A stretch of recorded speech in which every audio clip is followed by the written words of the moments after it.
Are you about to watch this video and you're not liked and subscribed to it? Like the video, please. Just go down. It's right there. It's right there. I did. I hit it. Have you hit it? Welcome back to Starting Nine. Let's go. Episode 237. Dallas, what are you doing? See if you're paying attention. Yeah. You see what I'm doing? You see what's in the background? That's is that you as like a cartoon? It is. Who's taking the time to draw you as a cartoon? And that's me using the Roman swipes on my cartoon self. Got it. I'll tell you. It's bigger than I thought it was. The lovely artwork. Okay. Looks cool. It's for very those cool. For those that are listening on the podcast, you might want to go over to the Starting Nine YouTube channel to actually see this. So now we're putting all the Starting Nine podcast episodes on the YouTube channel in full. You can see this this beautiful piece of artwork that is of Dallas Braden, but he's also like a skeleton, but he also still has his beard, and there's the A's elephants in the background, and I would say your legs are a little bit bigger than they are in real life, but It's a throwback. This was a throwback. Oh, okay, yeah. Working off an old card, you know. Yeah. But shout out what were you squatting back in the day? shout out to K says 385. That's pretty good. It's pretty good for a little guy. Yeah, for a 185 pounder. Yeah. It's not terrible. Yeah. No. I was big into like the sprint work and like just being like I could legitimately run for 3 straight days. Like I could just I can't do that. Run hard, run long, run far. I could fucking do it all. Yeah, that's ultimately why I didn't end up in the Marines. I was all in on going into the Marines, and then I went down to the local Saugus track. Then I was like, all right, let me see what I got in the tank, and I ran like a quarter of a mile, and I was like, all right, I'm not gonna be serving this guy. So ready to defend our nation's freedom at the drop of a hat. But if I've got to run from one fucking bunker to the next, I'm out. Is there an escalator? Like, is there a military grade elevator I can take? Like I'm not running anywhere. Is there like some sort of like dune buggy I can drive? Because I'm not going to be the type of dude that's going to be sprinting. Could you imagine you dropping out of a bird in Normandy, World War II? You're like, say you land on the beach alive. Say you're lucky enough for that to happen. I'd be like, do they have McDonald's here? What the fuck is this? Yeah, you cut the straps on your chute and you're like, all right, well, when's the caravan start? Like, where do I pick? How do I get a hold of an Uber to get me to that top of this? Hold on. What? You think I'm going to run up that bit? They're shooting at me. You think I'm going to run up there? Fuck no. What? No, absolutely not. No. Yeah, I wouldn't have done well on the beaches of Normandy. I could definitely see myself getting into ripping heaters during Vietnam though. Yeah, you are not afraid. Like, hey, is there sandbag duty? Like, can I fill up sandbags? I will roll my sleeve up. I will fashion my pack of cigarettes ever so neatly in the sleeve, and I will wear the fuck out of some aviators. And if you need material, if you need propaganda to take pictures and send back home, I'm your guy. I would have been great. I would have been great during NAM, but World War II. Just doing pull-ups with fucking. I would have been. You know where I would have thrived. I would have thrived. Pearl Harbor, but like before the attack. Like I would have been like living the dream, just fucking in Hawaii. Yeah, on like the boat. I could have really done well in the military if it was, during peacetime and I was stationed like, well, it technically was not, it wasn't in the Pacific. It wasn't peacetime. It just was peacetime for the United States, kind of. Well, what I'm getting at is if we're not, you're locked in. You're a military hero as long as there's no bullets flying. Just not at me per se. Yeah, that's what I was gonna say. I could see you, in the Marine just Corps on like an gym. Aircraft carrier ship, just doing pull-ups on the wing of an airplane. Well, yeah, you've got like a bandolier, 2 bandoliers of bullets across your barren chest, and people are like, "What the fuck is the chef doing again? The chef Yeah. is like, Yeah. can somebody get this guy back I on just my got a garlic mashed rope of potatoes? 50 cals over my neck doing dips on the railing of an aircraft carrier. That would have been Jared. dope. He's squatting the F-16s again. Yeah, I don't know what I don't understand either. He's yet to see live action. Yeah. I would have been like December 6th, 1941. I would have been a baller, Navy or even Army, Air Force, you name it, in Hawaii. Hawaii. December 7th, you got a splinter and you're going to be December down and 7th, out for a while. I'm busy that day. I've got shit to do. But we've gotten sidetracked because there was some good baseball on last night. By the way, again, starting on YouTube channel. Go throw it a fucking subscription. Go subscribe to that. Hit the button. Stay Hot or Not is also out this week. One of the individuals that was named in that show was a prominent figure in last night's Sunday Night Baseball matchup. Did you like this? I know that they can't plan it that far in ahead, but there is something about like there's always excitement around Sunday Night Baseball, like there is always excitement around Christmas morning. But when you don't get at least one ace in the matchup, it's like opening up a pair of tube socks. It can be a little bit of a letdown because that is what gets your attention initially when it comes to ball games is what's the pitching matchup look like? Who do we got on the bump? Yeah. How's that going to go? Because that can kind of get you to settle into what kind of game to expect potentially, right? Well pitched ball game, couple aces. You're thinking, you know what? This might not be a 3-hour ball game. That's a nice thing. But this is also like there's going to be some horsepower on display here. Like say a guy does square one of these dudes up. That's going to be cool because that's like watching, a fighter who never gets punched in the face or never gets knocked out. It's like kind of watching them take a big blow and rebounding. And that's why we watch fighting because we're cavemen. Yeah, that's exactly where you go is the guys on the bump. That's that's where you go. But also if you don't get the best pitching matchup, then that means that you could have a heavyweight bout. Chaos. Offensively. Chaos ensuing, which is kind of what we saw on Sunday Night Baseball last night between the Mets and the Phillies. And if you watch Stay Hot or Not, we highlighted Francisco Lindor as the batter who is the coldest. And it's not like he's not last in the majors over a certain span. He's not, but I mean, he probably is actually. I mean, so he's 1 for his last 20, and this is after Sunday night's game. He's hitting like a $171 with like a low 500 OPS for the whole year. And I think the thing that I noticed most about Francisco Lindor in this Sunday Night Baseball matchup is that he went hitless. He is 1 for his last 20. They were in Philly, but he is getting booed in Queens. The one thing I noticed about Francisco Lindor in this game, who is on the top step of the dugout, like locked into the game, cheering on his teammates that are in the batter's box, like every single at bat, it's Francisco Lindor. Like he's not going great right now, but he is still an A+ teammate, which is not the most easy thing to do and be like I've seen guys like go through the motions and try and be a good teammate when they're pissed at their own personal performance. Lindor is still that's Lindor. why this guy got identified as a dude that you have to have around. Like, and that's why Mets fans were so vocal about like getting this guy. Like, do you know what we've got now? Do you understand what we've got now? That's why Cleveland fans were so vocal about losing this dude because they knew what they had. And those fans are telling you the story through their emotion after the fact. When a guy leaves, you find out just how much he meant to them. Like we look at the numbers, and I think a lot of fans do, and it's understandable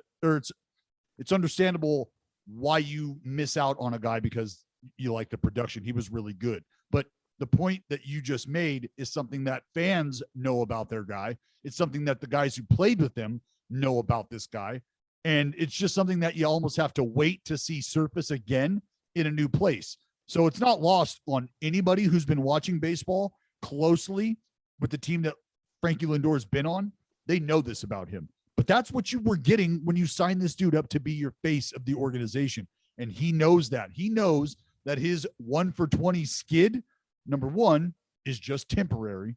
But number two, his energy that he exudes during that little skid of his is almost more important than it is for him to be as productive as he can be typically. because what you're showing now is that when things aren't going well for you, doesn't matter to you. You still know that your at bats mean something to the guy behind you in the lineup.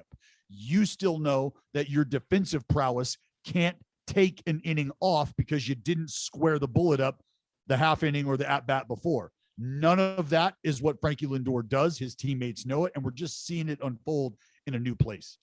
Yeah, I think with Lindor, I've never really understood booing your own players unless it's like really bad and you think that player doesn't care, or you ultimately just think like we can boo this guy because it's not going to work out here. So it's not like we're going to have a point where we're going to look like assholes cheering him after we just booed him when he just got here. So like obviously the names that come to mind, Giancarlo Stanton getting booed immediately in New York. It's like, that's a guy that had just won an MVP and he had just hit damn near 60 homers, and he goes 0 for 5 with 5 strikeouts 5 times, twice. And like it was like twice in his first 5 games as a Yankee. It's like, I get that being like, all right, come the fuck on. But it's April. There's a lot of baseball to be played. That team still won 100 and something games. I think they won like 100 on the dot. But Pablo Sandoval getting booed in Boston was like, that dude did interviews where he flat out said like, yeah, I have nothing to prove. And then just sensitive fans. That was sensitive Boston fans. That was an asshole player getting paid and giving up. That's what that was. You can boo someone like that when they're outright telling you, hey, I don't actually fucking care. Like, I won a World Series, albeit with another team. I don't have anything to prove. I took your money and I have nothing left to prove. You just boo that guy, gross misinterpretation, especially when he sucks from that fan base. It's he sucks. Boo that guy.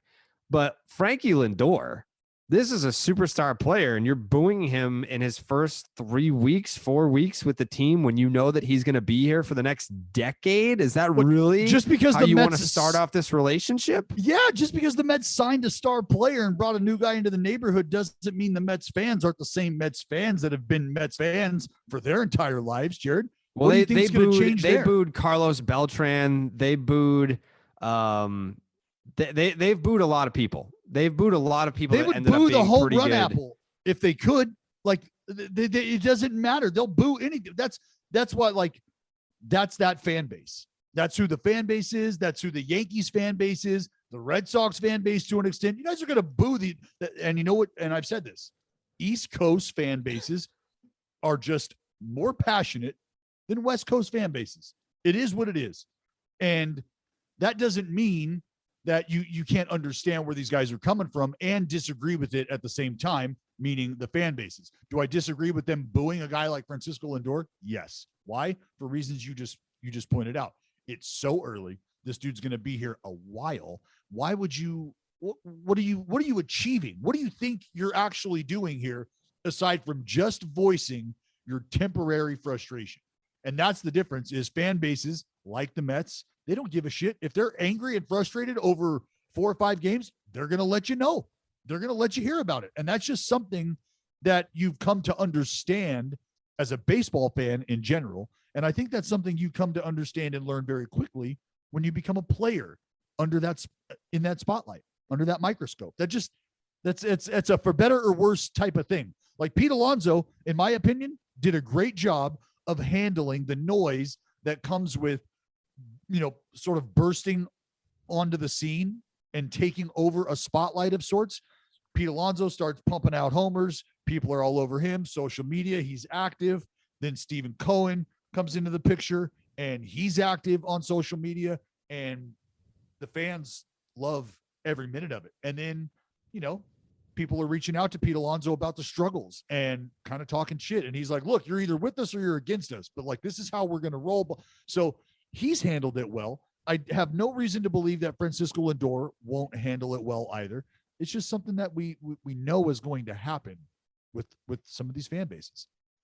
Did Pete Alonso delete his Twitter? I have no idea. Would that surprise you if he did? Yes and no. Yes, because he doesn't seem like somebody that would be. Yeah, he did. It looks like. Really? Pete Alonso has deleted both his Twitter and his Instagram accounts. He did that in February. Oh, there you go. Of 2021. Well, so yes, it would surprise me because it's like, damn. Do you think it was the back and forth, the trolling that gets to people? And to answer the question, yes, I do think that is a huge reason why people are trashing social media left and right, throwing it away, moving on from it, because they just don't need it. It's like, look, the pandemic and all that shit, like being cooped up and like basically forced into your phone or your digital outlet and just consuming this left and right, like every day. That's probably gotten to people, understandably so. And they're over it. Athletes over it. So, but it's not surprising because it's like, hey, what good is that doing me? Like, my job is on the baseball field. Like, the more fans I have on Twitter, the more likes like, none of that shit matters at all. At all. Yeah, I know. I've actually talked to a few players this year who said that they deleted their Twitter app.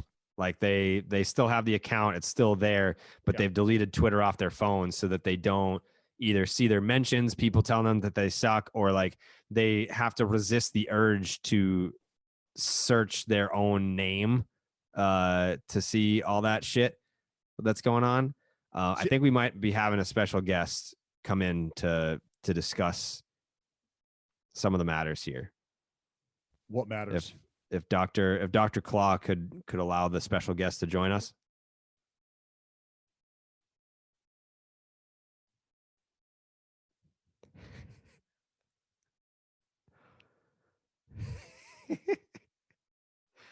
I can't see.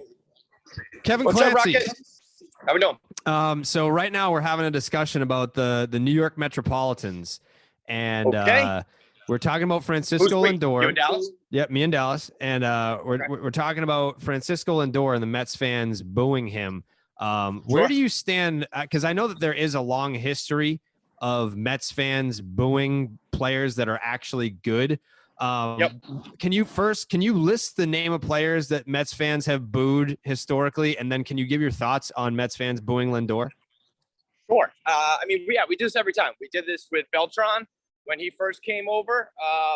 We signed him, and I mean, there was a time where he hit a big home run finally, and the Mets wanted to give him a curtain call, and he was refusing to do it. And Julio Franco, being like the wise old veteran, like physically grabbed him and shoved him out, being like, you're not going to win this battle against the fans, so just embrace it. There was Mike Piazza, who was like the most important acquisition we ever had, who I just learned recently when Mets fans were booing him, he was batting 340. 340, and Mets fans were booing him. And then there was also, of course, Bobby Bonilla, who was supposed to be, you know, the savior who stunk.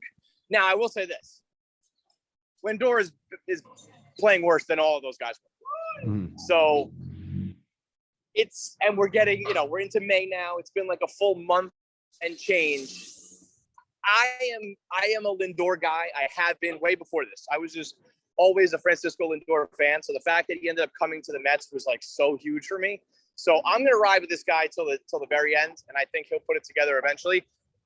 But it's been more than just this season of him like trending downward. And this has been a long enough stint now where I'm like, God damn, dude, you're getting in here because it is getting tough. I mean, we got 10 more years of the streak, and he starts carrying this team, and he's being the player that was promised. The Lindorks shouldn't get to cheer him when he does turn it around. So right now, like the temperature of the Mets is that like you're strangely enough the positive guy. Like you're the guy that is like telling Frank to shut the fuck up because Frank thinks that the world is crumbling around the Mets and that there's no chance that they'll win more than 50 games this season. You still think that this Mets team is very good? Yes, because as negative as I'm actually a level-headed Mets fan. I was always very tough. Let me get out of the stairwell here so it doesn't echo. I was always very tough on the Mets when they were like a bad team, when they were poorly constructed, when they had overpriced guys who weren't performing, when Our office is terrible. Kevin is When they had a currently bunch in of the different dimes, Barstool right? Like office and a cheap lineup would. But now it's like this is a good team with good players, and they've made good moves. So now there's like expectations, and I think we should remember that. You know what I mean? Like if you want to scream and yell, I'm walking up the stairs, Jerry. If you want to scream and yell when it's a shitty team like they have been in the past and the way I have, then rock on. But when they're as good as they are, I just think it's crazy to be as negative as guys like Frank is, you know? Well, Frank is always going to be negative. It's not like Frank is seeing something that everyone else is not seeing. Frank is just programmed to be. But that's what I mean. Like I used to be thrown in there as like Kevin's always going to be negative. And it's like, no, I'm not. But I'm negative when they deserve negativity. This team doesn't deserve that yet. If the offense plays this poorly, the star shortstop doesn't have a knock end. over the last 20 fucking at bats. When does the time go? How does one that was an asshole about the New York Mets decide that this is the barrier, or what is the line of demarcation, the line of delineation? Like I was an asshole up until here, and now I can't be that asshole fan anymore. Well, it's a whole new. Here's the thing: I've never really been an asshole about Alonso, Conforto, McNeil, Lindor. I've always been a fan of. You're talking about players that like I think are kind of a new era. So like that's the difference to me is that, you know, I used to be screaming and yelling about John Mayberry Jr. and Eric Campbell and guys that fucking stunk. Ever since this team has started to come up, I've been good with these guys. I've never really, you know, I'm trying to think of if there's any, there's nobody on this team that I've ever really been down on. So I think that's the difference. Now you Conforto? Like I thought you were like iffy on Conforto. I'm not iffy at all on Conforto. I think I'm just realistic about Conforto. I think there are people who expected him to jump to this like 40 home run, 120 RBI guy. And I think he's very clearly shown he's like a 28 home run guy. And I think that's fine. Give me 30 bombs and I'm happy with that. I'm a little iffy on him. Like he hasn't always been the most clutch, but that's the thing is it's all of my shit is just realism where, and let's be honest, for most of the time in my life, my 36 years, the realistic take has been these guys are bad. This franchise is bad. This ownership is bad, but not here. Like, and Lindor, you know, like I said, it does concern me a little bit that like, I think he's, you know, been trending downwards since like 2018. But I ain't ready to bail on that. I mean, there's still been plenty of examples of him playing big boy ball for a while now. So I don't know. That's the line of delineation for me is that they have not, let me, it's hard to put it all into words, but like if this team is bad, if they continue to play as bad as they are, it will be the biggest disappointment for me since 2007. Because between 2007 and now, the team was never really supposed to be all that good. 2015 was kind of this like lightning in a bottle. Oh my God, all of a sudden we made an acquisition and we're good. This is the first time that coming into a season, I was like, this lineup is good. This pitching staff is good. The bullpen will be a question mark, but now that seems to be like coming together. So for the first time in my life, or first time recently, I should say, since like 06, 07 is when I had expectations. So if I have expectations and I think you're good, I'm going to give you some slack. So let's say let's evaluate what we have in front of us right now, which is a struggling Francisco Lindor, a new tip of the spear in terms of the franchise leadership, the direction, the emphasis on what the future is.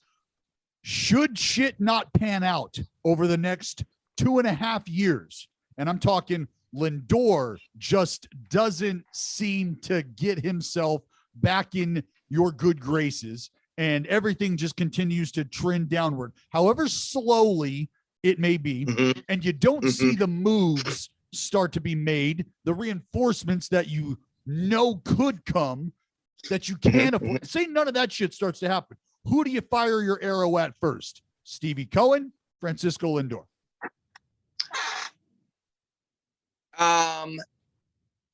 If it's specifically in those to the, you know, kept to those two, I'd have to fire it at Lindor. I don't think, listen, there was nobody when this deal was made. There was some people who thought the money was too much, but when the trade happened, everybody was over the fucking moon. There was nobody out there in the moment saying, this is a bad move. Now, some of the negative Mets fans and the people who really care about the money on the books, they were out there saying the money is too high. I was not one of those guys. I'm never one of these guys who's going to worry about, the 9th and 10th year of the contract when you got a guy in his prime. My thought was this: if Lindor delivers and, my God, a World Series, then I won't care about the fact that we're paying him $35 million a year when he's like 39 years old, because he will have already gotten the job done. And if he doesn't get the job done, we will be so depressed and so demoralized that this whole new Steve Cohen, Francisco Lindor regime didn't work, that I won't care about years 38 and 39 that way either. So in my mind, it was a good roll of the dice on Steve Cohen. Not even a roll of the dice. It was just a good acquisition that needed to be made from Steve Cohen. And if it doesn't pan out, I don't think you can knock him for that. I think that's just got to fall on Lindor. Are we talking that you guys all feel like that Lindor is this is not just a slump, that this is an indication of what's to come, and you're out on? No, not at all. Okay, good. Because I mean, it is getting. It's been prolonged here. I was hoping that it was going to be just like a little slump. This is obviously a prolonged slump. I think it's also skewed because the Mets had a late start to the season too. So it's not as late for Lindor as it is for other guys that have been struggling to this point. Between the COVID, the first series with COVID, a lot of rainouts, and that was kind of the excuse when it was happening. Now we're beyond that, and there's really no time for any more excuses. I think hit. Some of the excuses are legitimate, though. Like when you talk about a late start to the season because of COVID, you talk about a brand new team, a brand new market, and the contract. It's not like you traded for this guy and then like you paid him after the 1 year in free agency. It's like that all happened at once. So for a dude that was playing his entire career in fucking Cleveland, no disrespect to Indians fans, they show up in the postseason, but like those aren't packed houses during the regular season. They're not going to give it to you the way that he is with the Mets. Yeah, it's a lot of things talking about together. LeBron, and he's in LA. Like they don't give a single fuck about Indians baseball there, or a ton about it in terms of like the media share. You get to Queens, like the people are paying attention. Like that's a lot of pressure to live up to. Like the new team, Steve Cohen, the money that you just got paid, and the expectations for the whole team too. It's not just like, hey, go out there and perform. Yeah. Like people are saying like this team can do things. Man. We are not a team that usually has expectations. We, like I said, 2015 kind of materialized out of nowhere. And even when they went from like Pedro took them to like an 85 win team pretty quickly, but then they jumped to like 97 wins. All of a sudden it was like, bam, you guys are good and a contender. Like, here you go. So I think Mets fans and the Mets franchise in general, when you have expectations to perform in the city with the Yankees, the history of not, getting it done, it is a lot. And I think that Lindor, I am one to give Lindor a grace period only because it's a long contract. If we only had him for a couple of years, I'd be like, we got to get the most out of him right now. We got 10 years of him.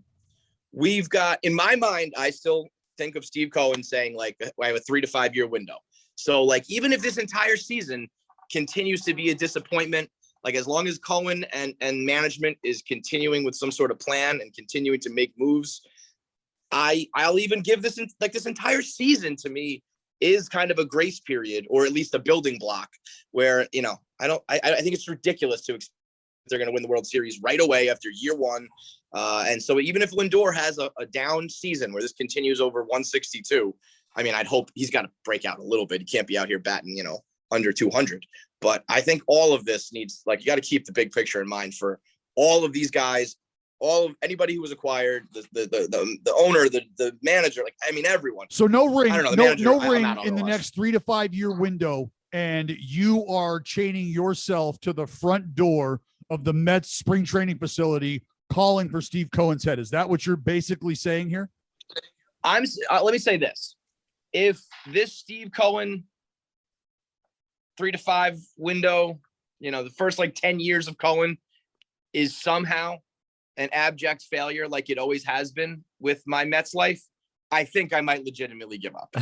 I think like I've been so hell-bent. I used to think it was black magic. I used to think it was the black arts, a dark cloud over me. Then we started to realize it's just the Wilpons. And if we get rid of the Wilpons and we get like the quintessential perfect owner other than his Twitter personality, which I think has got to go. Other than that, he's like exactly what we wanted and needed. And if he can't turn that around, then I think then it's back to being cursed. Then we are just a cursed franchise, and I'm a mush and all that shit. So if I enjoy his Twitter personality, like I appreciate a guy who knows he's absolutely fucking loaded and is just so far above everybody that he's dealing with. Yeah, I mean that I do fall back on where it's that kind of gives me reassurance. Like even the way the players are kind of acting, doing this Donnie Stevenson joke, and even the way you see Lindor still loosey-goosey, and still like when he's in the field, he's still very animated and shouting out his pitchers and encouraging everyone. Like it's a good reminder that they're behind the scenes being like, fuck, like, yeah, this slump sucks, but it's a slump. We'll be fine. The same way that Steve Cohen, when he's tweeting like, hey, at least Twitter's fun tonight. Yeah. But I just don't, I do like it. If I were you, I would like it. Being me and being in it, I don't need the wisecracks right now, Steve. Hey, boss, maybe just chill with the jokes until, we put a couple wins on the board. Do that during the hot streak. We don't have to do it during the cold streak. So last question before we let you get back to KFC Radio World over there. Gun to your head, is year one of the Lindor deal, will we look back on year one as a down year, or will we look at year one as he had a down month, but then he kind of took off? Brother, God fucking willing, we're looking at a 1 month thing. I don't know. I mean, I feel like offense has been down across the majors. I don't know if we're dealing with another situation, how they like unjuiced the balls. Mike Trout's hitting like 413 with a 1300 OPS. Pitchers are just better than they've ever been. That's all. Mike Trout. Yeah, and well, so that's the thing. Like if it turns out if Lindor really, the thing is like offense is down across the board, but stars are still being stars. Yeah, right. Well, I mean, I personally, I guess what I'm hoping, but what I kind of believe, the weather warms up, you get into your groove, everybody else starts to hit. They break out a little bit last night with like 17 hits. And I hope that some of that shit is kind of contagious. Maybe he stops pressing as much as he is. Maybe it's not as much of a struggle for him because the rest of his teammates is picking him up.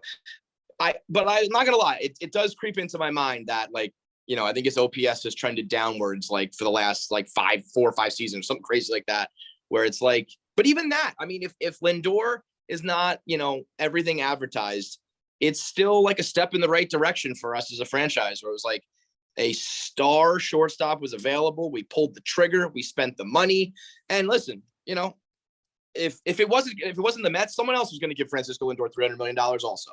And if he just turns out to be a bust, fucking what can you do? So be it. You know what I mean? It is what it is. So I'm hoping it's going to be just a month-long problem, even if it is a season-long problem.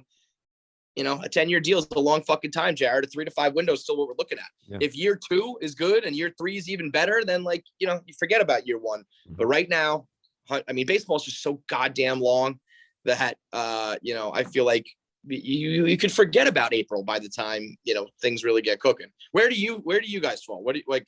I'd rather hear from you guys on, should I start bracing? Is he showing signs of like, this actually might be a season-long thing, or are we still thinking just a prolonged slump? I think what's going to happen with him is that I think he's going to suck for the whole first half. I think he's going to go into the All-Star break, and the story is going to be like, what the fuck's up with Francisco Lindor? And I think the Mets as a team are going to catch fire in the second half, and because the team is playing well, I think that'll kick him in the ass, and then I think he's going to be a big part of why they're so good in the second half.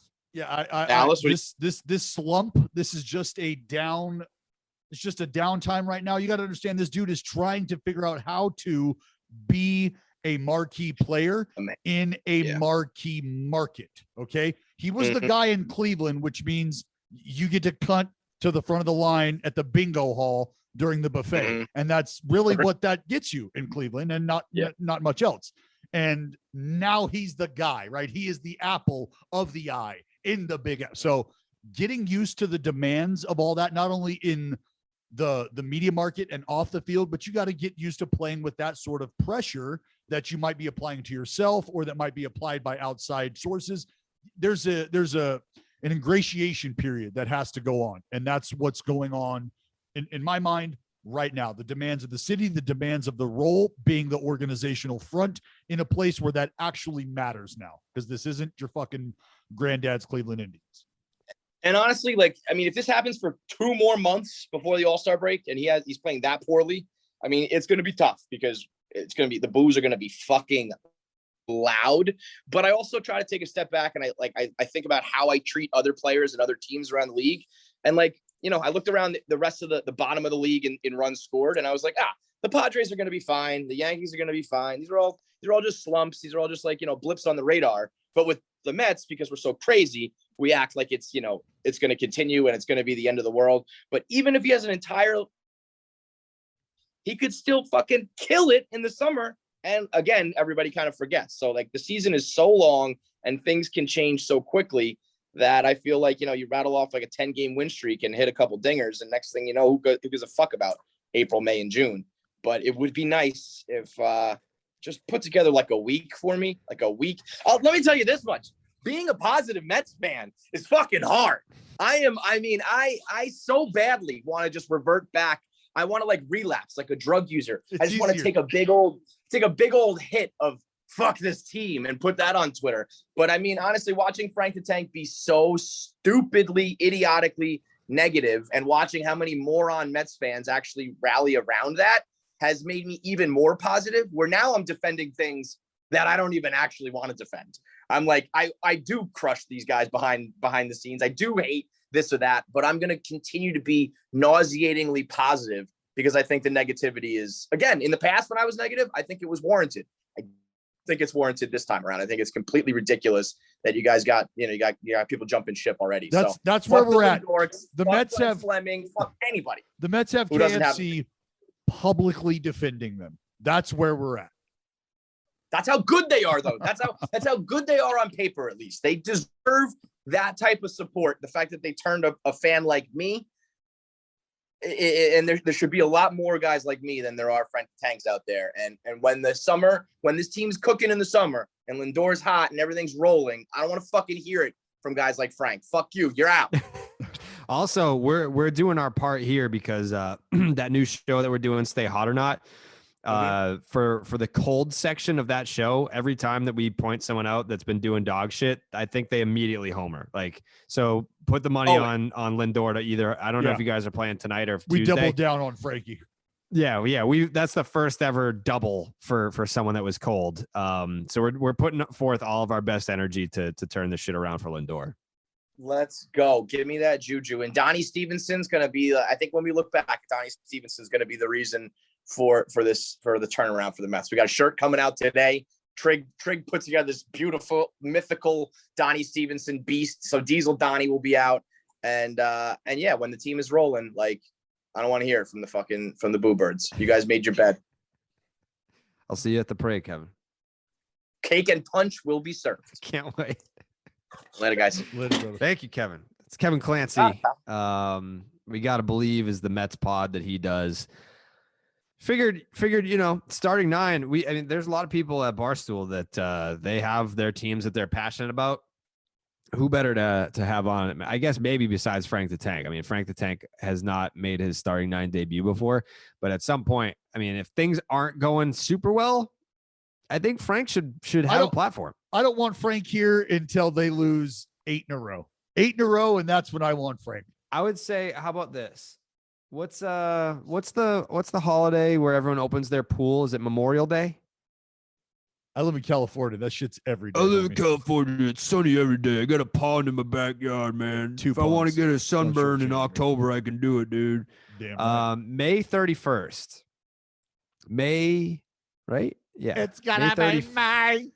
May 31st is Memorial Day. If the Mets have a losing record by Memorial Day, we will hear from Frank the Tank that week. The very next episode. Fair? Oh, sure. Yeah. What, you don't want to? It's not even like that you're trying to prevent Mets negativity. I mean, I feel like if they have a losing record by May 31st, Frank should be able to speak his piece. I feel like that's still early. It's still early. June 1st, losing record.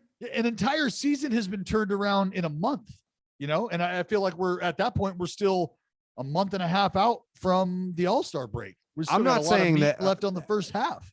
I'm not saying if the Mets have a losing record on June 1st that they're going to finish with a losing record. But if they have a losing record on June 1st, I think Mets fans have a right to be frustrated and upset about that. Yeah, I think anybody would be frustrated and upset about that. But that's easily just one game under 500 at that point. It would still be bad. I wouldn't So want I'm to going be to say one. I need the Mets 5 under 500. Like, we can't just go giving platforms to everybody here because you're a lowly Mets fan and things haven't been well for you in a while. And now you're supposed to be experiencing joy and jubilation. But as Mets fans, KFC has pointed out, like it I don't know, feels like it's a contrived amount of anger and displeasure. And I don't know that that's something we need to. Because I think the main thing here is that we're not talking about 1 month of baseball. We're talking about several years of frustration. It's not just the month of April that they're upset about. No, I can sympathize. I can. I understand where they're coming from. Your team goes to the playoffs every year. What are you talking about? Maybe recently. Maybe things have turned around recently. A little bit of a cold front. I had a lot to do with that. For the last decade, the A's have either been in the playoffs or have gotten close. Like, you've been playing meaningful baseball in August and September for a decade. That's pretty good. I'm not complaining about that. Complaining about that at all. Nor should you. Did you see this Amir, Garrett, Anthony Rizzo showdown? Yep, sure did. Was there a backstory here because I mean, no, on the surface, very bizarre. It is and it isn't, because as much as guys might talk about what they'll do, what they won't do, who they like, who they don't like, what they're okay with, you have those conversations about guys on the other side in the other dugout, and you might not be like outwardly vocal. You're not tweeting bad shit at this guy. You're not trolling this guy, but like, when somebody's act is tired to you, you view it as a tired act. You don't have any patience for it. So the minute that it starts to unfold, the minute that it starts to ramp up, your fuse just disappears, goes away. And whose act is tired? Rizzo's? No. I'm not telling you or saying that anybody's act is tired. So I believe that Baez looks at, and multiple people, not only on the Cubs, but around the league, look at Amir Garrett and the persona that he pitches with as a tired act. Like, what? Every time this guy punches somebody out, he's fucking screaming and pounding his chest. Like, tired, bro. Fucking move on. Let's go. And it's like, well, on the flip side is what? Every time you get a knock, you're going to fucking pound your chest when you get to first base and point up to the skies and like, so it's all interpreted differently on an individual basis. But when you have a collective group of guys who think one individual's act is tired, and then it starts to, as I said, unfold, that's where folks start to take issue. And again, if you look and listen to what Baez said, he says, you want to celebrate, you want to fire up your team, look at your dugout, point at your guys, fire them up. Don't look at me. That's where I'll have a problem with it. And isn't that what I've been saying for 6 fucking years? So that is, and again, I'm not anybody here to lay blame and tell you, well, this is who did it, and this, because it's all interpretation. Remember, so when you see that go down, if you're Javi Baez and enough's enough, like today's the day, fuck that, we're not doing this, you're not doing that to us. Well, now you've said something. And why have you said something? Because you've interpreted this individual's actions to be personal, to be directed towards you or towards a teammate. And that's what happened, right? He punches Rizzo out, starts hooting and hollering. He's fucking fired up. Baez takes exception to that. So now we're talking. Now we're I mean, like, Rizzo didn't even look back out at him. That's why I was confused. I was like, do these guys have beef? Like, is there history here that I'm not aware about? And so that right there, like that's the whole thing. Like, as a hitter, if I just punch your ticket, you want to know what you can do? You can stare at me if you'd like to, and now we're going to make it personal. But I just cleaned your slate, bud. You go back to the dugout now. And whatever I'm going to do out on the mound, short of making it personal directly towards you, that's my platform. This is my 15 seconds until the next guy walks his ass up to the dish, right? Because you've got 3 or 4 seconds at home to pose me up after you drop dick on me. And now you've got 20 seconds or so to round the bases. Music blasting, water cannons, fucking fireworks. People are screaming, losing their shit. You've got 17 different handshakes. You might have 3 different fucking actions that you act out when you hit each base. First base, selfie. Second base, moment of silence. Third base, Euro step, taking the handoff from your coach. You got all that shit going down. I punch you out, I can't scream. I think what I love the most about Amir Garrett is that there is no rhyme or reason to a full-blown lunatic out there. So if he punches you out, and I think, wasn't it? There is, though. Yeah, there okay, is. hold on. There is rhyme to it. There is reason to it.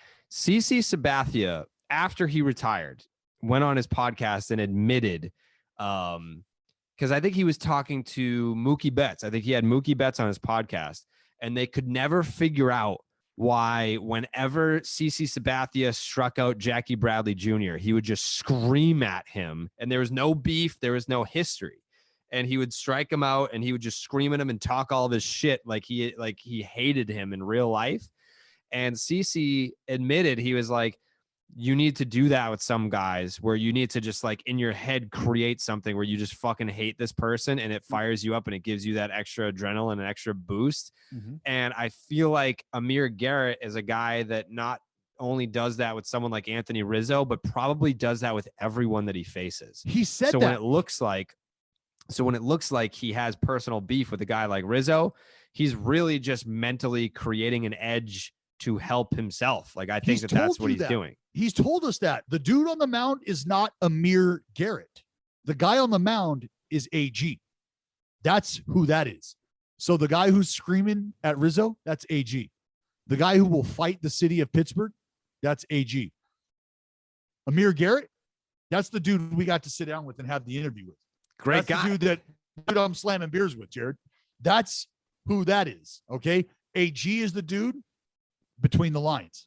And that is a mentality that unless you have straight up, unless you have fought for something, unless you have scratched and clawed to get somewhere that probably people told you you couldn't get to, I don't know that you understand that mentality, the need to have to create this chip on your shoulder, these hurdles in front of you, because when you live a life of all of that shit, that's all you know. You know that you're behind the 8 ball. You know that you're going to have to do a little more just to get to where a lot of the other folks in your life are. So when you finally reach the pinnacle, the big leagues, and you have everything that you could need, right? Great diet, great coaching, all the information on how to get these guys out. And now it's just mano a mano, you and me. What's left? Mentality. That's what's going to separate us. The mentality. Whether or not I have the mindset that says to drive this stake as deep as possible into your heart right now. And when I'm done and I've watched the life escape you, I have a choice. I can scream at you and be demonstrative and let you know that you will never, ever have a chance to be better than me. Or I can just let you go on about your business. Well, AG's mentality is to let you know that this stake deep in your heart is only going to go deeper if you continue to try to fuck with me. Mm-hmm. You got to have that mentality. You have to. That's how you get to the big leagues. That's how you stay in the big leagues. That's how you dominate in the big leagues, is by looking at each and every dude that steps up to that plate like he is trying to take food off of your table, the roof, off of from covering your family's head, clothes off of your family's back. Each and every dude with a bat in his hand represents that. Yeah, I think it's one of those things where if I were a Cubs fan, I would probably hate it. But as a unbiased national baseball journalist, and I'm just watching this game as a fan with no dog in the fight, I love it. I love that he does that. And if you watch like his lips, Like he's saying, like, I need this. Like when people are coming out and like they're, what the fuck are you doing? What's going on here? He's like, I need this. And he's saying that in the moment, like, hey, I think he would be the first to tell you. He hasn't had the best start to the season so far. It's not like he's Aroldis Chapman out there blowing fucking 102, striking out 24 guys in 12 innings or whatever the fuck it is. Right. He's had his struggles so far this year, and it's almost like you're creating this tension to piss yourself off in hopes of motivating yourself to dominate, and that's basically what he did. Corey Kluber is pitching well. I don't know if you want to hold his opponents against him or anything, but I mean, outside of that, I mean, like look at what he's done. Knocking the rust off, Carrabis. Something that has to be done. 8 shutout innings with 10 strikeouts, 2 hits. I mean, it's the Tigers. They're the worst. 6 2/3 with an Ernie against the Orioles. They suck. He walked 4, 2 earned. I mean, half decent outing against the Braves. 4 innings, 3 earned against the Blue Jays. They're a good team. That's not great. 2 1/3 against the Rays. They're a good team. That's not great. And then the Blue Jays again, 4 innings. So I mean, like he hasn't, like these dominant starts have not come against. So good then let's teams. let's look at the anatomy. All right. 18 swinging strikes last time out. That's getting more into 11. 11. Hey, we're not talking about the opponent. We're talking about the individual. That's why you outlined who the opponents were. There's no argument that those are some of the more lackluster offenses in the game right now. Mm-hmm. Let's look at what the individual is doing, though, and what he wasn't doing. Wasn't garnering the swing and miss. Wasn't getting those ground ball outs. So swing and miss starting to come back around a little bit. 11 ground ball outs last time. Those are things that are indicative of a Corey Kluber starting to emerge that we're familiar with. Does that make sense? Yeah. Okay. So that's what you have to look at. If you're looking for positives, totally. If you're looking for, okay, well, is he starting to turn the corner? Those are things you look at. What's doubt. He doing? What's he doing? So you can hold the opponent against him all you want, but if you're looking for the small incremental steps that are leading you back to a Corey Kluber who he feels he can be, like, are we going to get the Kluber that was winning Cy Youngs? Probably not. No, probably not. But if you've now got a guy that can start to generate a little more swing and miss than he has, stay out of the air, stay away from damage, you like that in today's game, you'll take that. Yeah, I mean, it's obviously it would be much worse if he was out there getting fucking shelled by, the Detroit Tigers and the Baltimore Orioles, of course. Yeah, but so for a guy who has the ability to create swing and miss, don't you want to see him start to create that swing and miss again, even if it's against shitty offenses? Sure. Okay. What about a guy who's typically done a good job of getting ground balls, who maybe wasn't for a while?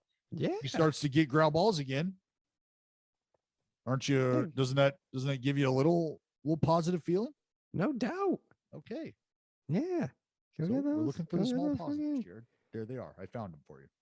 Yeah. I think he's doing great. I think he's doing great. But yeah, let's just take a look at the numbers that aren't against the Tigers and the Orioles, because he's played the Jays twice, the Rays once, and the Braves once. So the 4 starts, basically what he was before he went up against the Orioles and the Tigers. A 5.40 ERA, a 6.52 FIP. So he was even worse than the 5.40 ERA. A WHIP of almost 2, 1.93. And he was averaging 3.2 innings per start. But I mean, you can't just take out the good starts. But I'm just saying, when he's not pitching against the Orioles and the Tigers, he's been fucking terrible. So, but he pitched good against the Tigers, though. And I wanted to talk. Dallas, I wanted to. You want him to not Dallas, make can I talk about strides the against Tigers? those Can I talk? teams? Dallas, can I talk about how good he was against the Tigers? Let me talk about the Tigers. Let me talk about it. Let me talk about it. I just want to say. Let me just say how. Let me just say. I just want to say how good he pitched against the Tigers. Son of a bitch. He pitched great against the Tigers.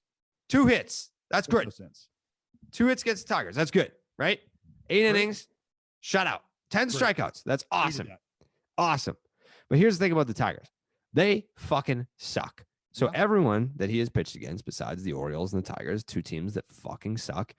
Again, that's a 5.40 ERA. It's a 6.52 FIP. It's a 1.93 WHIP.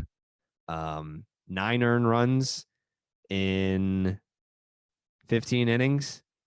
18 hits in 15 innings. That's 11 walks in 15 innings. Yeah. So the Tiger start was good, though. Tiger start was good. Yeah. Tigers it was great.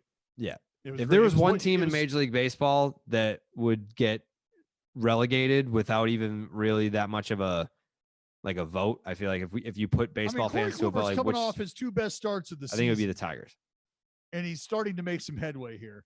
No doubt. And I think it's disingenuous of you to note that it was against the Orioles and the Tigers. To nitpick his performances. I really do. Yeah, no. See, that's the thing. I'm not I wanted to talk about the start against the Tigers because he was. I wanted to talk about his last 2 starts against against the Baltimore Orioles club that seems to be swinging the bat very well. Yeah, no doubt. Yeah. So I mean, in conclusion, Corey Kluber is back. He's back. He. You know what? I'm gonna make a prediction right now. I'm going to make a prediction. Do you have the balls? Mm-hmm. Do you have the balls? I do. Carrabis. Mm-hmm. To have Corey Kluber on your hot radar for next week? I can do you one better than that. Do Do it to me. By September, he's going to be on my fucking Cy Young radar. Oh. Yeah. Yeah. When we look up at the end, I mean, if he pitches against the Tigers every time out, we're talking Garrett Cole stuff here. Fuck. Talk dirty. Yeah.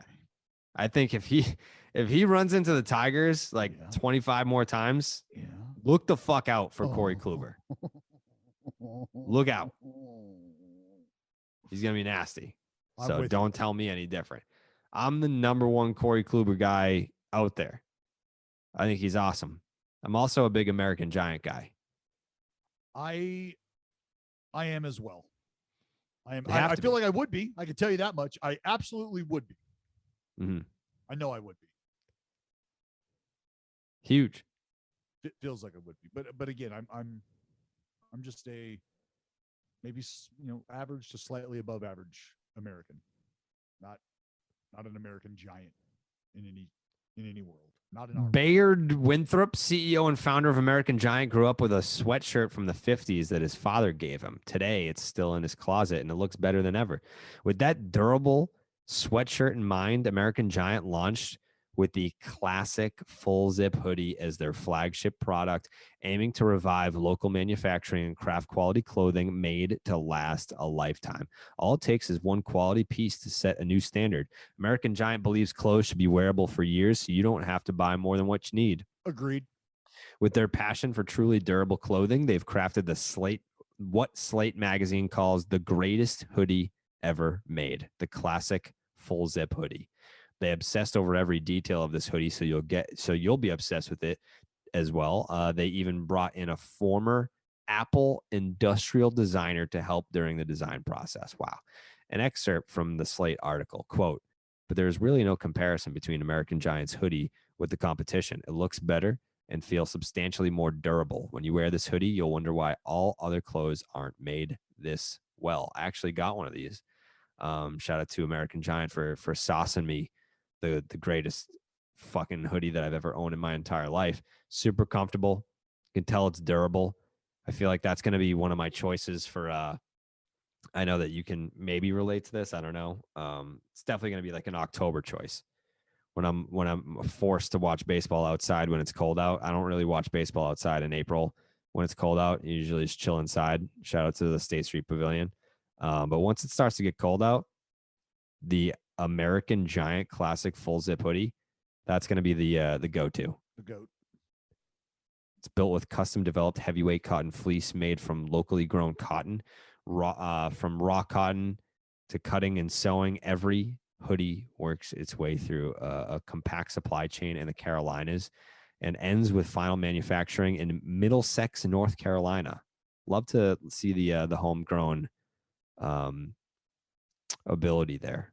Reinforced elbow patches to protect against wear, durable double line hood, and metal hardware built for a lifetime. Side panels provide more mobility and a slim body skimming fit. Ooh, 100% American made, from the cotton to the zippers. So right now, get your classic full zip hoodie at american-giant.com today. Use the promo code STARTING, and that'll get you 15% off your first order. That is 15% off your first order when you use the promo code STARTING at american-giant.com. This is some shitty news that came across the radar on Sunday, I believe. Dustin May is headed to the injured list. I audibly I did this. Groaned. Yes, I did this. No. Fuck. Mm-hmm. Just like that. Yeah. Just like that. Because if you watch his facial expressions and you watch him after the fact, he's looking down at his arm, like he's staring at his arm that has just been filleted wide open. And he's like watching his heartbeat in his arm. He's just like those deep breaths. You don't even want to fucking move it. Oh my God, dude. It just sucked so bad because you can tell it's at extension,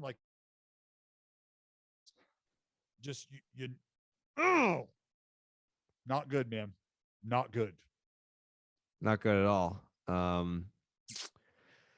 So I think Price is also on the injured list, right? Yeah, I believe so. So then you've got what? Gonsolin? I mean, you've got what else? Kniebel? Kniebel's down. He's down. That one looked bad. Yeah, well, both of them not good. Not either one of those. Yeah, David Price went to the injured list like a week ago with fucking Gavin Lux. Yeah, they've got grade 2 right hamstring for Price. Mm-hmm. But I mean, the fact that they can even just plug a guy in like Gonsolin is yeah, all right, dude. Well, this is where is Gonsolin in? Is Gonsolin healthy? I don't know that he is. No, I think Gonsolin is on the shelf as well. This is where the Dodgers and their depth comes into play, because now we're starting to talk about guys. As of 2 days ago, he was getting closer to a return.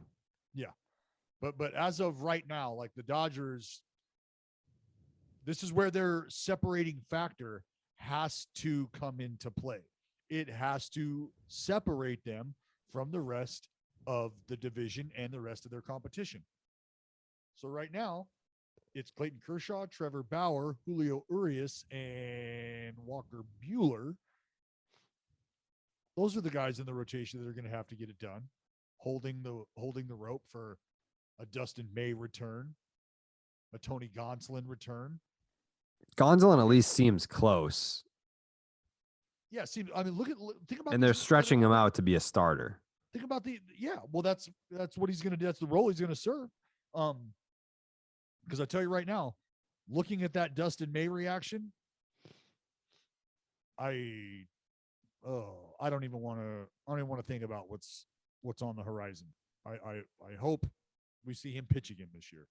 But listen to these names on the IL from the bullpen: Caleb Ferguson, Brusdar Graterol, Tommy Cameron, Joe Kelly, Corey Kniebel, David Price.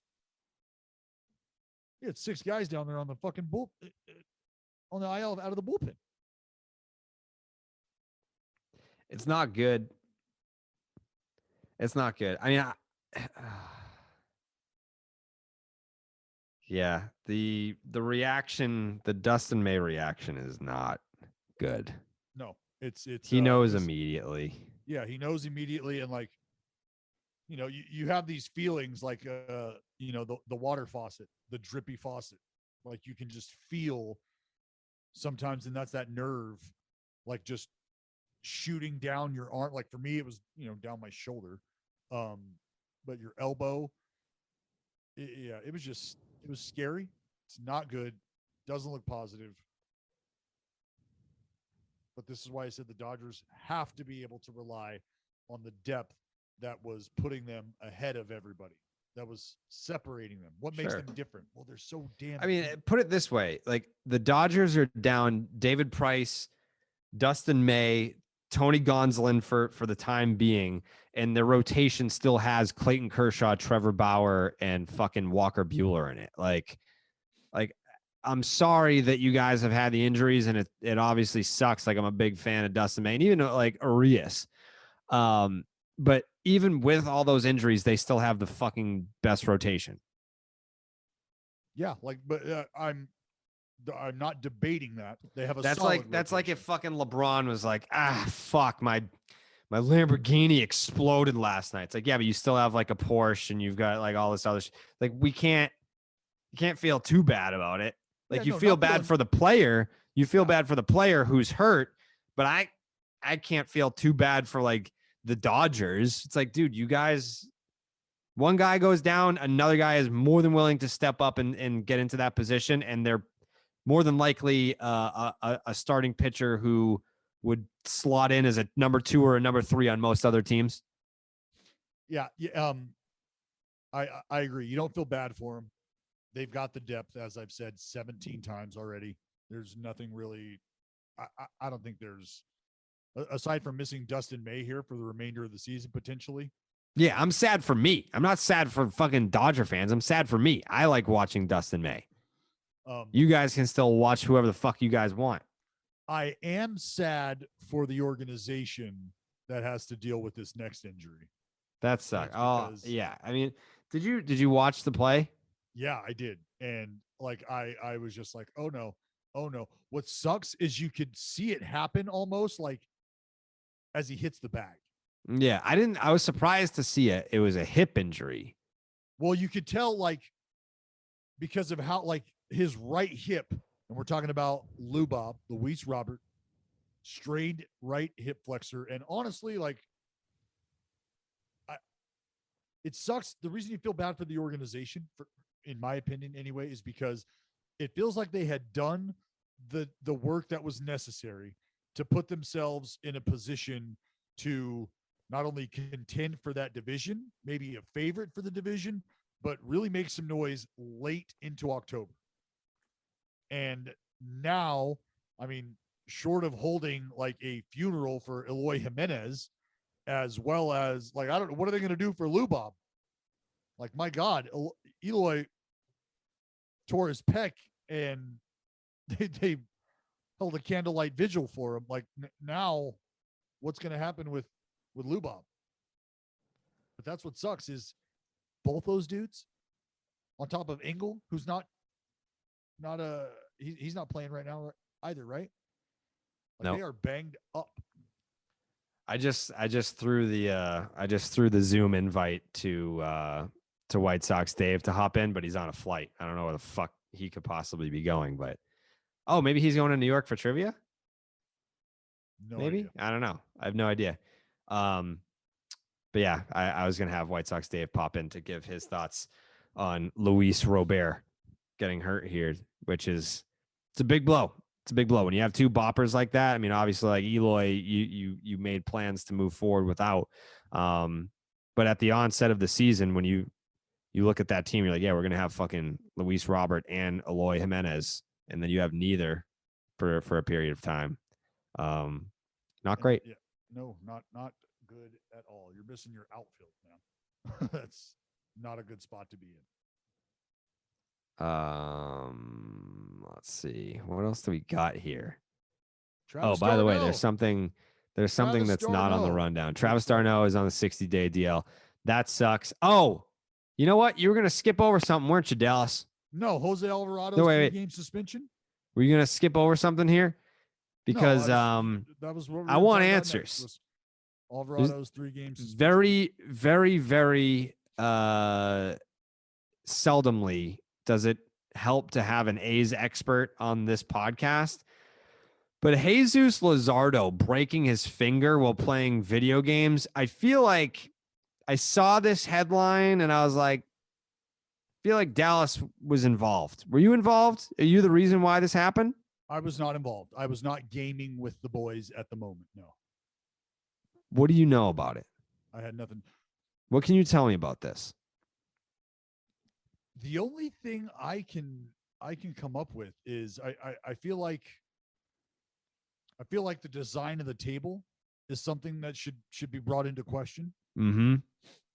I feel like the confines in which you're forced to play video games in some places could be unsafe. I'm not saying that's the case here. I feel like this is more about the table than anything.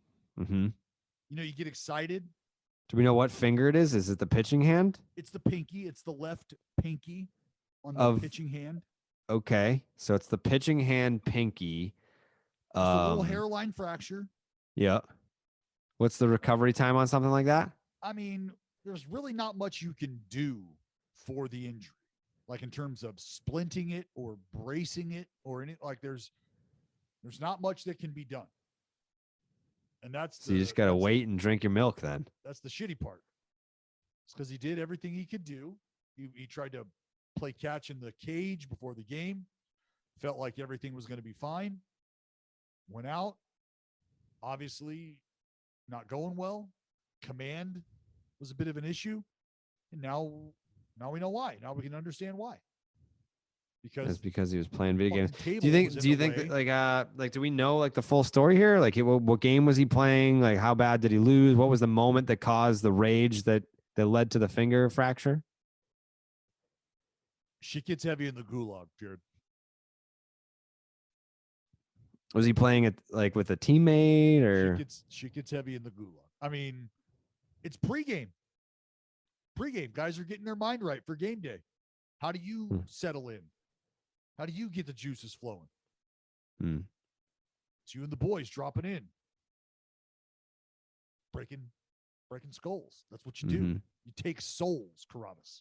So you're officially denying any involvement. I am absolutely denying any involvement. So if I were to poke around, no one that might know something about this might implicate you. I have full confidence that you could poke around all you want and my name would never come up. Interesting. Full confidence. I mean, if you're alluding to the absolute drumming I served up Baby Jesus on MLB The Show last year, like that's not, I didn't have a role. That isn't what happened this time. No. Okay. Yeah. So it wasn't baseball that did it. It wasn't the game of baseball that did it. So you're out. This is not your fault. Not my fault. I should be absolved of all responsibility. Okay. I'll let you know. I'll let you know what my findings are. I had nothing to do with this. I will be conducting an investigation.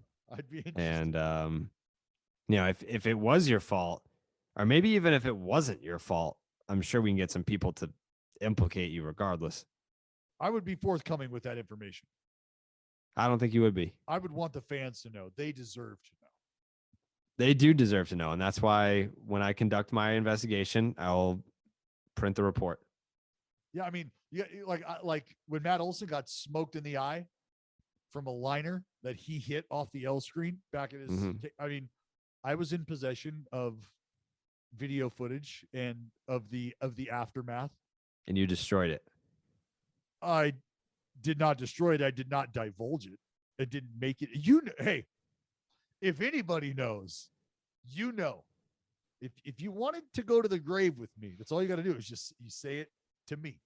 Say it to me. I thought you were gonna say, if there's footage of you that you don't want out there, I'll gladly put it out there, which is true. That's not true. I would never do that to you. No, you would and have for sure from a footage standpoint, but information is different than video footage. Well, yes, they are. I mean, they can Mhm. they can both get you in trouble, but Mhm. I'm not somebody who no. It's your secrets are safe with me. Your Carrabis. I could bring down a lot of circles around me, but I'm not interested in that. That's not what we're here for. Because I know how good it must feel for people to be able to get these kind of things off their chest. Yeah, sure. All right. Matters. So no involvement for Dallas. Interesting. Nope. Interesting enough. Jose Alvarado got the 3-game suspension. So I was going to bring up Alvarado versus Dom Smith earlier when we were talking heavy Mets, but I figured we'll talk Dom Smith and Jose Alvarado once we get to the suspension part of the show. This was another weird one. I feel like, if two guys don't like each other, that's one thing. But like, to my knowledge, I don't think Alvarado speaks English at all. So when they're jawing at each other, Dom Smith is like, I have no idea what this guy's saying. Like, how could you possibly have a problem with me? Like, Dom Smith punches out and immediately looks to the umpire. Like he's asking, like, is that pitch in the zone? Like, was that actually a strike there? And then he starts walking back to the dugout. And by then, that's when he realizes that Alvarado is screaming at him and chirping. And it's like, first of all, like, I wasn't, like, there was no beef here. I was asking the umpire if that was a strike, and I was already on my way back to the dugout before you were kind of coming at me. And Dom Smith's comments after the game was like, hey, if you've got I don't know about you, but if you got a problem, you can meet me in the tunnel tomorrow. Like, I don't know if that's a guy that I want to fuck with moving forward. If he's like, oh, I didn't realize that you had an issue in the moment. But if you do, yeah, like, I'm not trying to do this for the cameras. Like, if you actually just want to fight me, we can do that in private tomorrow. I'm around. I'm free. And I love every minute of that, because the first thing that comes to my mind is like Prince Fielder. You remember when Prince Fielder? Oh yeah. He went to the fucking clubhouse door. Went to the clubhouse door. Like, I'm not just going to say this to the camera. I'm here. I am fucking here. Let me in. What's up? You're right. Very weird in the interaction. And I think this message has to be delivered. This message has to be received by these guys by this point in time. The idea of making it personal, right? And how to interpret that, how to not interpret that. Like, I feel like there has to be a stronger handle on that moment in time, on that exchange. Like, there needs to be an understanding. Look, if you just punched out, your opportunity or your room or your margin to be upset at anybody is gone now. Gone. Instantly gone. You struck out. Blame yourself. Blame the umpire. Whatever. If the dude on the mound is yelling and he's not yelling at you, you need to know that you can't take that shit personal. Unless he's making eye contact with you. Unless he's like pointing at you. Then no qualms with it whatsoever. Right? Because we're back at the whole he's made it personal thing. So there needs to be that understanding. And like, I feel like, is that what's going on in baseball? Is that understanding is not, we're not there yet? I think it's just we're still in a learning process with this. But I'm telling you right now, and other guys in the clubhouse have talked about this for years now.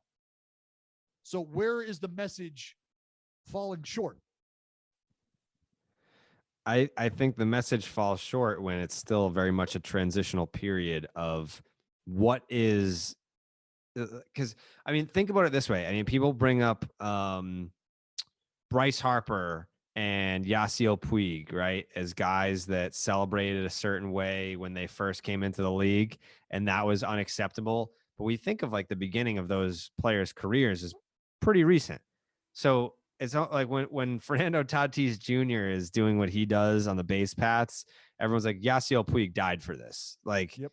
Puig was doing all this shit and getting crucified for everything that we now say Fernando Tatis Jr. is the face of baseball for. But then when you get into the stuff like, oh, it's almost like pitchers are trying to take it back, right? Because for forever, no, pitchers are just getting involved. That's the I know. difference. No. Forever, the home run pimp has been allowed. No. Oh yeah. No. What Dallas, the fuck are you're you talking pitching about, by. bud? That's Hold been the on. exchange. That's been the exchange over baseball. Dallas, as a pitcher, you're not seeing this clearly. Let me lay this out for you, and then we can talk. Forever, if you pimped a homer, drop the bat, flip the bat, whatever, you're dancing, you're jogging down the line, whatever, you're pounding your chest, that was over the line. Like, you can't do that. You're catching 98 in the ribs for doing that. But how many pitchers go out there, and if they punch you out, they can scream, they can pump their fists, they can do all this stuff, and we're like, hitters are just supposed to take it. And then we get to this point now in the last 2 years, call it a year and change, where the bat flips and the hitters being allowed to celebrate their success at the plate, that's more commonly accepted. So now it feels like pitchers, or not everyone, but some guys like Bauer is doing this. You see it with Alvarado. You're now seeing it with Amir, Garrett. Like, pitchers are taking what was accepted before to do and then cranking it up to 10. Where, like, it was very common to see pitchers pump their fist after a strikeout, or like they could scream and they could do whatever they wanted on the mound, and that was cool. But even a guy like fucking Chris Archer, the biggest crybaby, whiny baby in baseball about people showboating homers against him, he struck someone out and kissed his bicep jogging off the mound. Like, for the longest time, there was this understanding that, like, pitchers can do that, but like, if you celebrate a homer, you can. When did you see pitchers do that? You're gonna catch a heater. That's the issue. Is that kind of shit has not been going on since the beginning of time. Pitchers pumping their fists and celebrating strikeouts. It's a what? Pitchers celebrating strikeouts is not a recent thing. Pitchers have been celebrating strikeouts forever. No doubt. Not pimping shit to the extent that you're seeing it now. That's what I'm saying. I said pitchers would celebrate, and then hitters are now getting the chance to celebrate, and that's okay. So now, because hitters are getting the chance to celebrate, and like, you have, like, perfect example, Marcell Ozuna hits the home run. What was it? And Friday night. That right there, that's the biggest. That's what folks don't understand. That's the feel of what the fuck is going on in the game. That is like that's where you got to draw the line, is shit like that. And that's where the Ozuna homer, playing a team game. Ozuna's homer. Yeah. So Ozuna homers, and he does his selfie. 5. They're down by 5. Correction. It made it a 4-run game. Oh, down by 4. Sorry. So he hits a fucking homer. You're down by, your team's losing the game. Uh-huh. Your team is losing. Yep. And you stop at first base and take a fucking selfie. Mm-hmm. And then slow roll through second, Euro step, side step, high five at third with your coach. Yep. And you're now within 4. Like, yep. That's the part of, and that's why I said, like, is there any thought to having like a B celebration, a C celebration? Like, hey, you break the one out where you're down by fucking 4 and you hit the homer. Maybe break that bat flip out, or that homer celebration out. Like, there's probably got to be a way that message can be delivered without Marcell Ozuna being offended, right? Oh, what the fuck? You don't want me to celebrate hitting a homer? No, Marcell, we're okay with that. We just want you to have a little feel here. We're down by 4. And right now, if you were to just play this over, you just kind of look like you don't have much consideration for what's going on in the moment, your teammates and shit. Like, that's just kind of how that feels. If it's a homer that brings you within 1, 2, for sure. But how do you explain that to people who've never been in that position? Yeah. How do you explain that to people who've never had to be a part of a team? I'm not trying to say that your points aren't valid. Like, I you want to know what Don Drysdale did when he threw a fucking perfect game in the World Series? You want to know what he did? He walked shook the off catcher's the mound. hand. He walked off the mound and caught fucking Yogi Berra, who was losing his shit. So I don't want to hear that pitchers have long been this celebration factory. I mean, that you're going back to hitters like are the just now finally 50s. getting I'm to talking take about like part in. You can fucking I'm miss talking me about in with like that the last like 20, 30 years. Like pitchers they'll scream and they'll pump their fist and like that's fine. That's fine. But like it is always the hypocrisy always bothered me that, you know, like pitchers can strike guys out and they can scream and hoot and holler and pump their fist. But then if a guy celebrates a homer, then it's like, oh, that's too far. Can I explain the interpretation? Because Sure. when you hit the home run and you flip the bat, or not now, this is back then. You hit the home run, you flip the bat. That was interpreted as showing up the opposing pitcher. Like you just made it personal. The bat flip itself, the act of bat flipping, was what was interpreted as a personal slight. And Sure. that is something we know to not be the case when guys are flipping the bat these days, right? Sometimes. But here's the what we're trying to sift through. Flip your bat, throw it over the fucking fence, whatever. You make eye contact with me, you point at me. That is now when you have made it personal. So you take me deep and you flip the bat.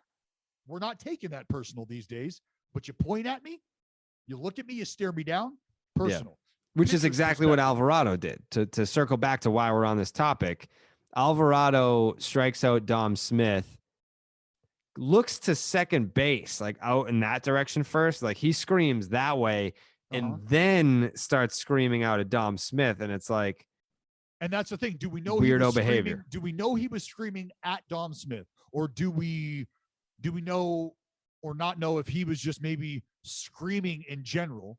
And then Dom Smith turns around and is like, yo, what's he yelling at? And then he seemed to be screaming at Dom Smith. What's that? He seemed to be screaming at Dom Smith, okay, where well, he started off not, though. What if we asked him, Jose Alvarado, Jose, what was being said there, man? What were you yelling at Dom about? And what if his response is, I wasn't even yelling at Dom. I was just yelling about a big strikeout. I was just pumped up, blah, blah, blah, blah, blah. What if that is his response?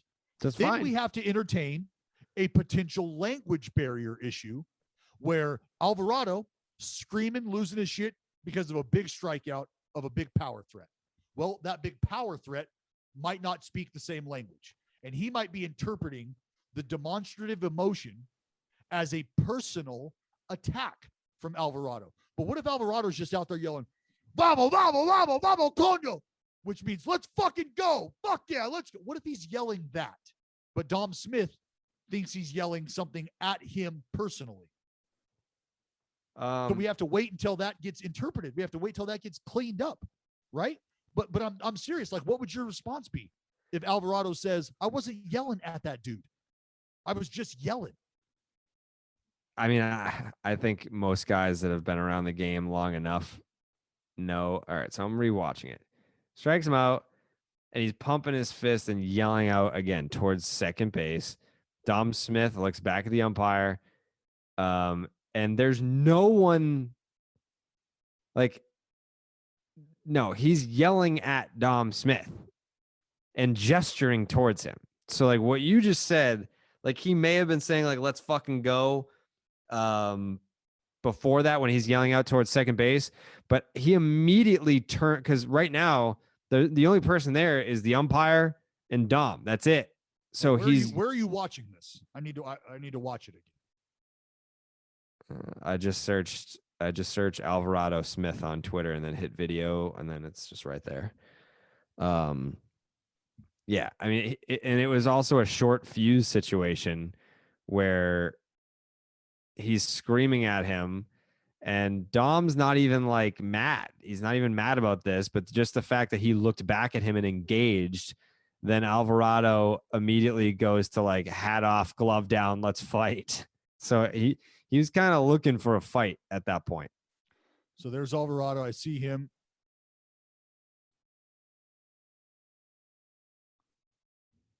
Yeah, see, when Alvarado throws out the, like, he turns at second and he's pumped, and then he's pumping his fist, like pointing towards home plate, and he looks at Dom, and Dom like looks over at him, and then Alvarado gives the hands like, "Oh, you've been talking shit," Yeah. So yeah, there is that pouring of emotion at the end of this exchange is directed towards Dom Smith. Punch out, turns around to second. That's not directed towards Dom Smith. Loses his shit. He's excited. Turns back around. Dom Smith has an issue. Alvarado has an issue. They start working their way towards each other. Yep. So I guess that won't be a thing that dies. No, that's not done. That's definitely not done, especially after the comments that Dom made after the game about how, if you got a problem, you can meet me in the tunnel. But Body Armor, shout out to Body Armor. They were sponsoring Morning Wood this week.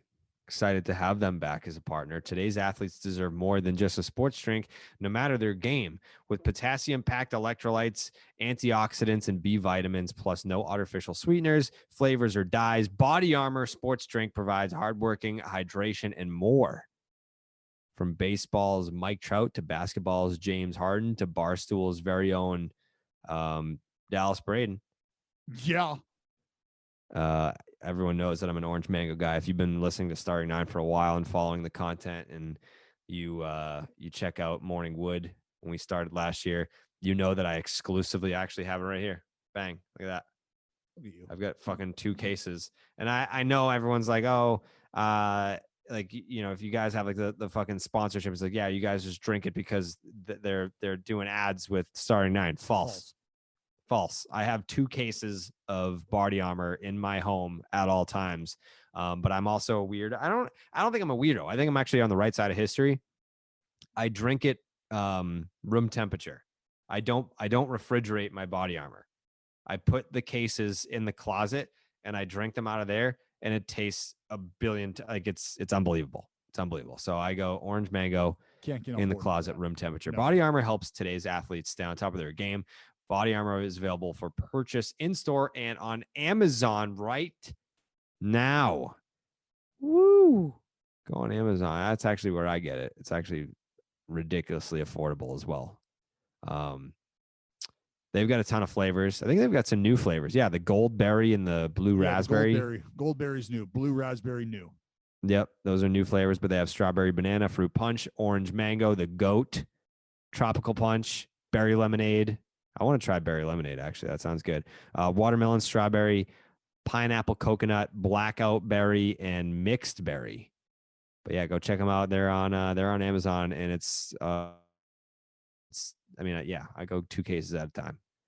Grab your fucking orange mango. Tweet me a pic. 2 cases a day habit. Is there an umpiring crisis in Major League Baseball right now? Yes. You think so? Yes. It's what game was I watching? I mean, granted, it was Angel trolled. Hernandez. We're being trolled. We're being trolled? Why is that? Come on.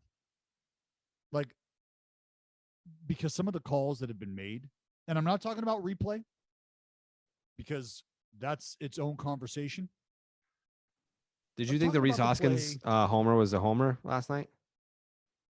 Well, it wasn't a homer, and the replay showed that very clearly. Okay. So people were upset. Are we in disagreement with that? No. Okay. So that's what replay's for right there. Oh, home run. Was it? Let's go take a look. Oh shit. No, looks like it hit the rail. It didn't hit the seats like we thought it may have. It actually hit the rail. How do you know? We just went back and looked at the video real quick. Okay. All right. So put him back on base. Yeah. Put him back on base. Shit hit the rail. Keep it moving. Perfect. That is what replay's for. But you got Marty Foster in the fucking Diamondbacks. Was it Marlins game? Mm-hmm. Son Diaz hits a little dribbler up the right side, I believe. Zach Godley fields the ball, Jared, on the grass. He fields the ball on the infield grass. What did you say the teams were? The Diamondbacks and the Marlins? The Brewers. Or Brewers, Marlins. You're right. Sorry. He fields the ball on the grass and then goes and flips the ball to first base before Diaz even gets to him. If he wanted to, Jared, he could have stopped and waited for Diaz to get to him and then just tagged him. And that matters because he at that point would have had to wait for Diaz, which means he couldn't have been impeding his progress currently because Diaz wasn't even there yet. Mm-hmm. Ball over to first, and he gets banged for interference. Yep. What the fuck are you thinking, Marty Foster, making that call? I have an opinion on why I believe that call was made. We'll get to that. But replay could easily clean that up for Marty Foster, right? But unfortunately, Jared, that's considered a subjective call. But when I hear that and I think about that, isn't every call subjective? Yeah. So then what makes safer out non-subjective? Is it the ability to go back and watch the video and determine clearly what makes on a play like that? I mean, like, don't you think, I mean, before replay, right? Once upon a time, kids, umpires used to get together and try to collectively make the right call. If the individual umpire maybe made a bad call and you've got a manager arguing, umpires would get together and then they would hopefully make the right call. In a situation like that, isn't there a third base, second base umpire looking at the play being like, there's a you home fucked that plate one up? umpire. There's a first base umpire because Marty Foster was the second base umpire who made the interference call on the base runner running from home plate to first base. Right. Don't you have like a mound, like an umpire gathering where it's like, hey, like, let's put our heads together on this one and get this one right? Like, we don't even need replay for this. Like, we all just saw what happened there. That is what the kick in the dick is yeah, that's also an option, but we've gone one step farther than that, Jared, and we've put cameras in the building so that in the event that a subjective call or a judgment call gets made that could potentially have been bad judgment, we just replay this video and it'll replay what just happened, and we'll be able to determine what's right or wrong from that point on. You know what my favorite fucking thing is about Major League Baseball instant replay? How they love to tell you while the replay is going on. Well, yeah, I mean, at the replay room, Major League Baseball headquarters, they've got camera angles that even we can't see. Okay, don't you think that if you've got cameras with these awesome camera angles to watch the game, why is that not available to your fucking broadcast? What are we like? What? No, like if there's a bang bang play at first base and you've got, call it 3 different camera angles to show, and it's like, well, this one's pretty inconclusive, but back in New York when they're looking at this one, they've got the camera angles that we don't have on the broadcast here. Why can't we fucking see that? And I think that's an easy answer. Let me, before you get on this big, let me just, okay. Because each stadium doesn't possess the technological capabilities to be able to bring that technology to you at home. Not every stadium, meaning they just don't have the technology to take what they're seeing in New York and transfer that and then produce that for the viewers at home. So if you're in New York, you might have that capability. One, because of technological advancements in the stadium, and also because of the close proximity. But, for example, you find yourself in Oakland, California, one of the clearly more dilapidated scenes in baseball, and it's quite a ways away from New York. There's a lot that has to be going on there for that technology to be working and to be functional. And if the A's or the Coliseum itself just isn't set up to have these cameras in place providing these angles, you're just not going to have that in Oakland. And you know that. So they have these cameras back in New York that gives them all of these other angles that they think are going to provide them the answers. I've been in that room, Jared, multiple times, and I've seen them at work, and I've seen the cameras. I see how that operates. They get a call, folks circle around. You got the umpire making the decision, going through these different angles, and then you get on the phone and you make a determination and you transfer that info.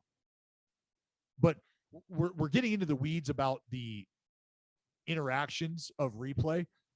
My point about that Marty Foster interference call brings me to the play against the one that just happened, Andrew McCutchen, out of the baseline. Odd, but that's another subjective call. Andrew McCutchen couldn't have ran any straighter. Mm-hmm. And he's banged for an interference call, or for out of the baseline call. Ultimately, double play is resulted, and that's the kind of shit that we've got going on now. So what they're doing, in my opinion, is they're making these kind of calls so fucked up, so egregious, so bad, knowing full well they can't be reviewed. And it's basically them sticking their nose in the air to the fans and to baseball in general. Like, you guys want to bitch about strike zones, you want to bitch about replay, you want to bitch about all this shit, that's fine. We're going to start making calls you guys are going to have to live with. Mm-hmm. Either way, there ain't shit you're going to do about this.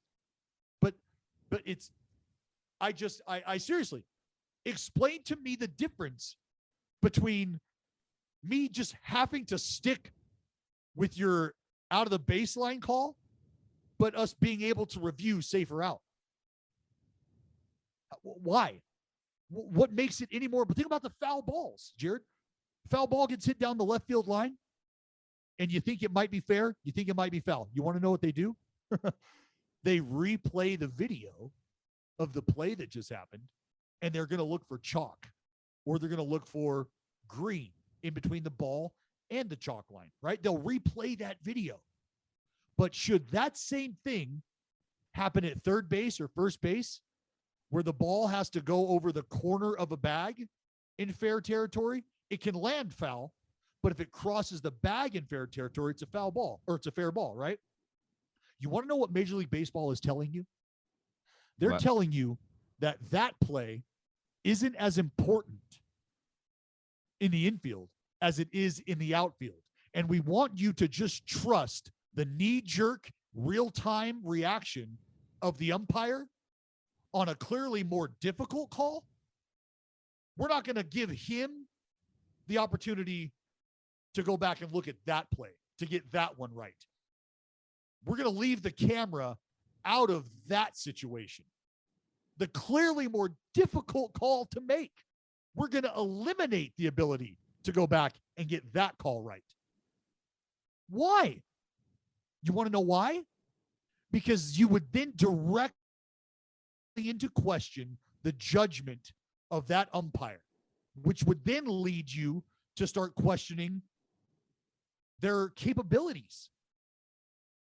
You can't have that, can you? I can't have an umpire blow a call in the first inning and then for the next 9 innings have everybody in the building going, well, he clearly just fucked that up. How many more of these is he going to fuck up? So how do you avoid that? By eliminating any possibility for you to go back and check my work whatsoever. Wasn't it like, I know that there's obviously this narrative that replay works in a way that doesn't want to make the umpires look too bad if they keep fucking things up. I want to say it was Angel Hernandez. It might have been, I think he had first base in game 4 or game maybe 2 or no, game 3 of the division series in 2018. He blew like 5 fucking calls at first base and they just kept reviewing them and they kept overturning his calls. Yep.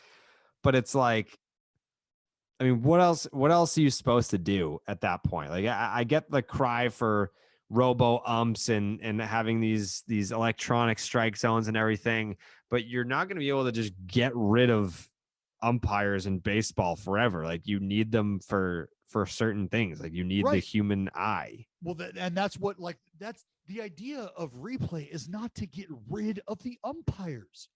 It's to help them, because these are human beings who do a phenomenal job, all things considered, at calling balls and strikes, which has never been a more difficult task than today.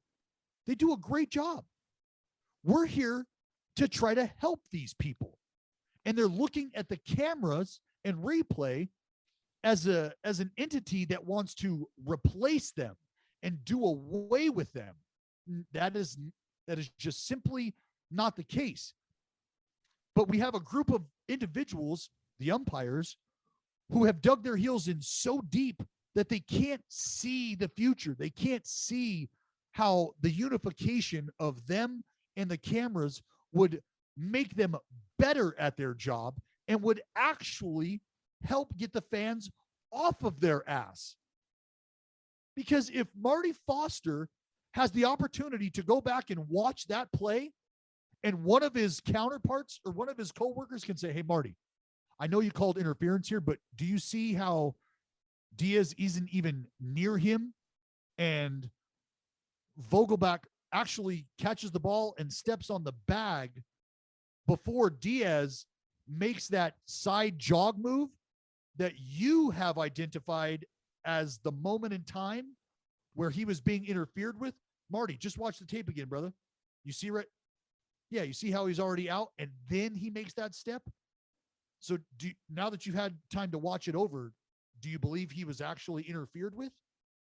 And that's the best part, Jared, is Marty Foster told the people after going back and watching the video that he made the right call, that was the actual right call to make. Yeah. He doesn't believe that.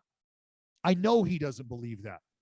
And I know that other people that are in that room with him are looking at him going, fuck, you're on your own on this one, bud. Like there's no defending that because it's right fucking there. Yeah. It's I can't right remember there. who the Padres were playing the other night, but there was an at bat where Mark Melanson came in. It was like a 1-run game. 3 pitches, nowhere near the zone. Peppering the outside corner because he was like, well, if you're going to call these strikes, why would I come back inside or even risk like throwing one over the plate? There's strike 3 on like 3 called strikes that were nowhere fucking near the strike zone. And then the other one, the Conforto, the lean in, like that was, I mean, like when you're talking about it being subjective, like a robotic umpire is not going to be able to detect whether or not someone has leaned into a pitch that would have been a strike if he had not been hanging over the plate. It would have been a strike with the bases loaded in the bottom of the 9th. Like, how do you? That's easy, Jared. That's your job. That's literally why you're there instead of a robot. And a robot wouldn't be able to tell the difference. They'd just be like, oh, it's a hit batter. So you go to first. No. That's where you're wrong. The robot would go, oh, that was a strike. Well, but it hit me. Well, yeah. You want to know why? Take a guess why it hit you. Because you leaned into it. You had to. You had to have leaned into it. How do I know that? Because it was a strike. You leaned into a strike. I can't hit you if I'm throwing a strike. So the robot wins. The robot has that conversation instantaneously and isn't here for it. Yeah, but he nothing. It was a strike. So then how did it hit him? Well, it hit him because he leaned into the pitch over the strike zone. So get the fuck back in the dugout, shut your mouth, you grab your bat and finish the AB here. That's a ball, or that's a fucking strike, pal. Are you? It's mind-boggling, dude. It's mind-boggling. There's so many things like a batted ball hitting the bat multiple times. Do you want to just trust the judgment of an umpire who's seeing, let's just call it a 95-mile-an-hour fastball coming in and that gets hit potentially twice? You want to believe the umpire who heard it / saw it in real time? Or do you want to go back to the extra slow-mo camera capability that we have and replay that video over? What would you choose to do, Jared? Game 7 World Series, and the game boils down to that call. Would you want the ability to go back and replay that call and look at the video? Or do you want me to just stick with what Joe West saw in real time? Because the umpires and the replay rules tell you to just take what Joe West gave you and keep it moving. You don't get to look at it. Why not? There's a camera that would easily tell us if that ball had been hit twice or not. Right. Yeah, no. We're sticking with Joe because Joe heard it and Joe saw it, and that is what it is. So then why do we have the camera? Well, to replay other calls. Which other calls? Other calls that we feel are more important than this call right here, right now. What are you talking about? It's Game 7 of the World Series. That ball could have been hit twice, and the play changes. Yeah, I know, but we told you only some of these matter, and that ain't one of them. That's the tell me I'm wrong. No, tell me I'm wrong. That's how they operate. And if that's how they operate, why are we just okay with it? Why has it just been accepted? I don't think it is. I mean, I think that you're seeing more. You don't think it is. Who's doing I don't think it is. About it? I mean, we're sitting here talking about it, aren't we? I think that there's been more of a discussion about like umpiring in baseball through the first month of this season than I can recall in any other period over the last few years. And you know what? This is how bad it is. This is how bad it is. Let me show you. I'm going to show you a picture right now.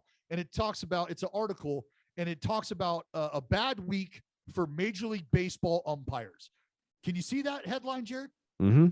You see how it's written in bold black lettering? Yep.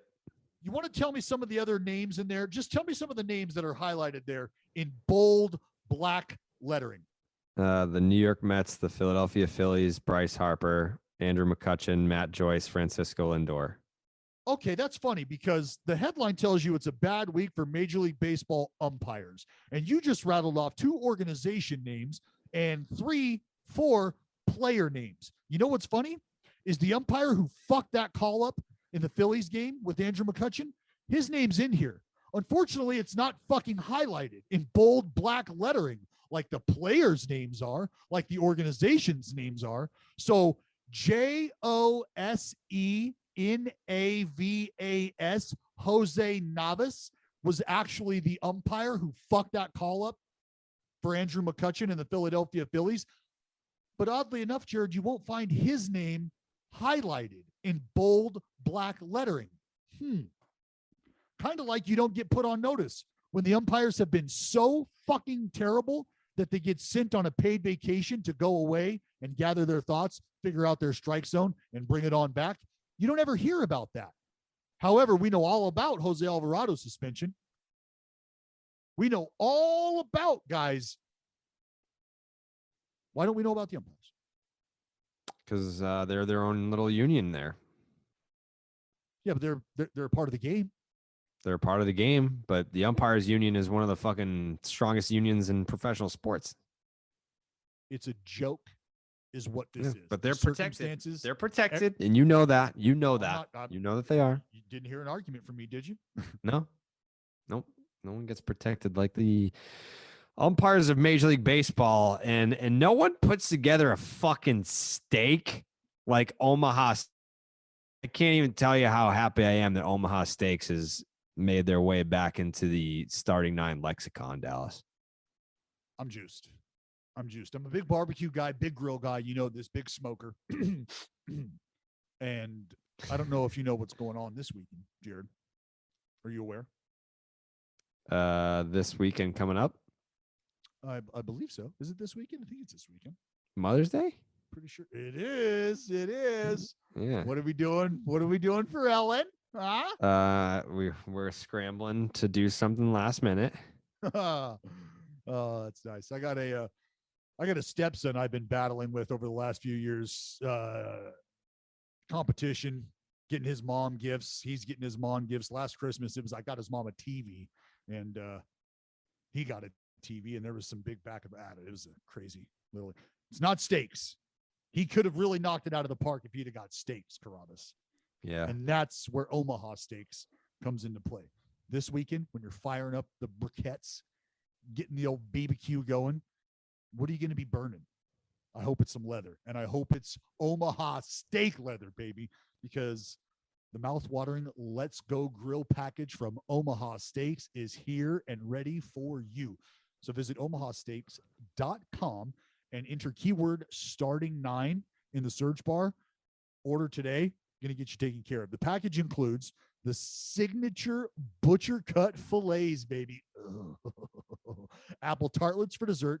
A hell of a lot more. You know that. Plus, mom's going to get a tasty bonus of 12 ultra juicy Omaha steak burgers for free. It's almost 4 pounds of free burgers, baby. Top it off, you're also going to get $20 off your first order. So you get that awesome package, right? The Let's Go Grill package, 4 pounds of free burgers and $20 off your first order. So please treat mom to the best steak of her life, guaranteed. Again, visit omahasteaks.com. Use the code starting9 in the search bar and give your mama what she deserves. And again, 12 free Omaha steak burgers, $20 off at checkout on your first order. The Let's Go Grill package is waiting for you. It's selling out fast. Don't miss out. You don't want to be the guy who doesn't have any flowers, doesn't have any steak, doesn't have any chocolates, doesn't have a clue what to do. Don't be that dude. Come on. omahasteaks.com, keyword starting9. It's going to turn you into a hero on Mother's Day. I got to talk some playoff odds. Some teams have seen quite a bump in their playoff odds after 1 month of playing some Major League Baseball. Would you see this coming? What team do you think saw the biggest bump? Oh, I don't know. Why don't you could you tell me? There's actually 2 teams that I want to talk about, Dallas. Oh, really? What's the one you want to talk about the most? I feel like I don't know. These 2 teams I feel like I'd want to talk about pretty equally. The biggest bump in playoff percentage chances rising, my Milwaukee Brewers have gone from 42.2% to 69%. That is a plus 26.8 boost after 1 month of play. The other team, Dallas, second biggest bump, that'll be the Boston Red Sox. They go from 38.9% to 58.7%, which still feels low for me, being the team with the best record in baseball. Seems low that it would only be 58.7% for playoff chances. Then you got the White Sox. They go from 48 to 66.7. The Royals. Shout out to the Royals. They're still doing it. Every week we keep talking about it like, oh, yeah, the Royals are off to a hot start. They haven't lost a series yet. The Royals are still winning games. They just took it to the Twins over the weekend. Andrew Benintendi had 2 bombs. He's raised his average like 100 fucking points in the last week or so. They go from 8.9 to 20.7. I like that. I like the Royals having a 20 and change chance to make it to the postseason. And then this one I feel like should be a little bit more of a bump. The San Francisco Giants go from 5.7 to 16.4% chance of making the postseason. 16.4 still seems a little bit low, doesn't it? No. The Giants. Yeah. No. To make the playoffs? No. Giants are a good team. Yeah, they're not a playoff team. You don't think they're making the playoffs? Dallas, do you have the fucking balls? Yes, I have the balls to tell you right now on May 3rd, the Giants are not sniffing the fucking playoffs. Not even sniffing. Sniffing the playoffs. Wow. Not sniffing the playoffs. The Giant Dallas Braden direct quote card going out on the starting 9 Twitter.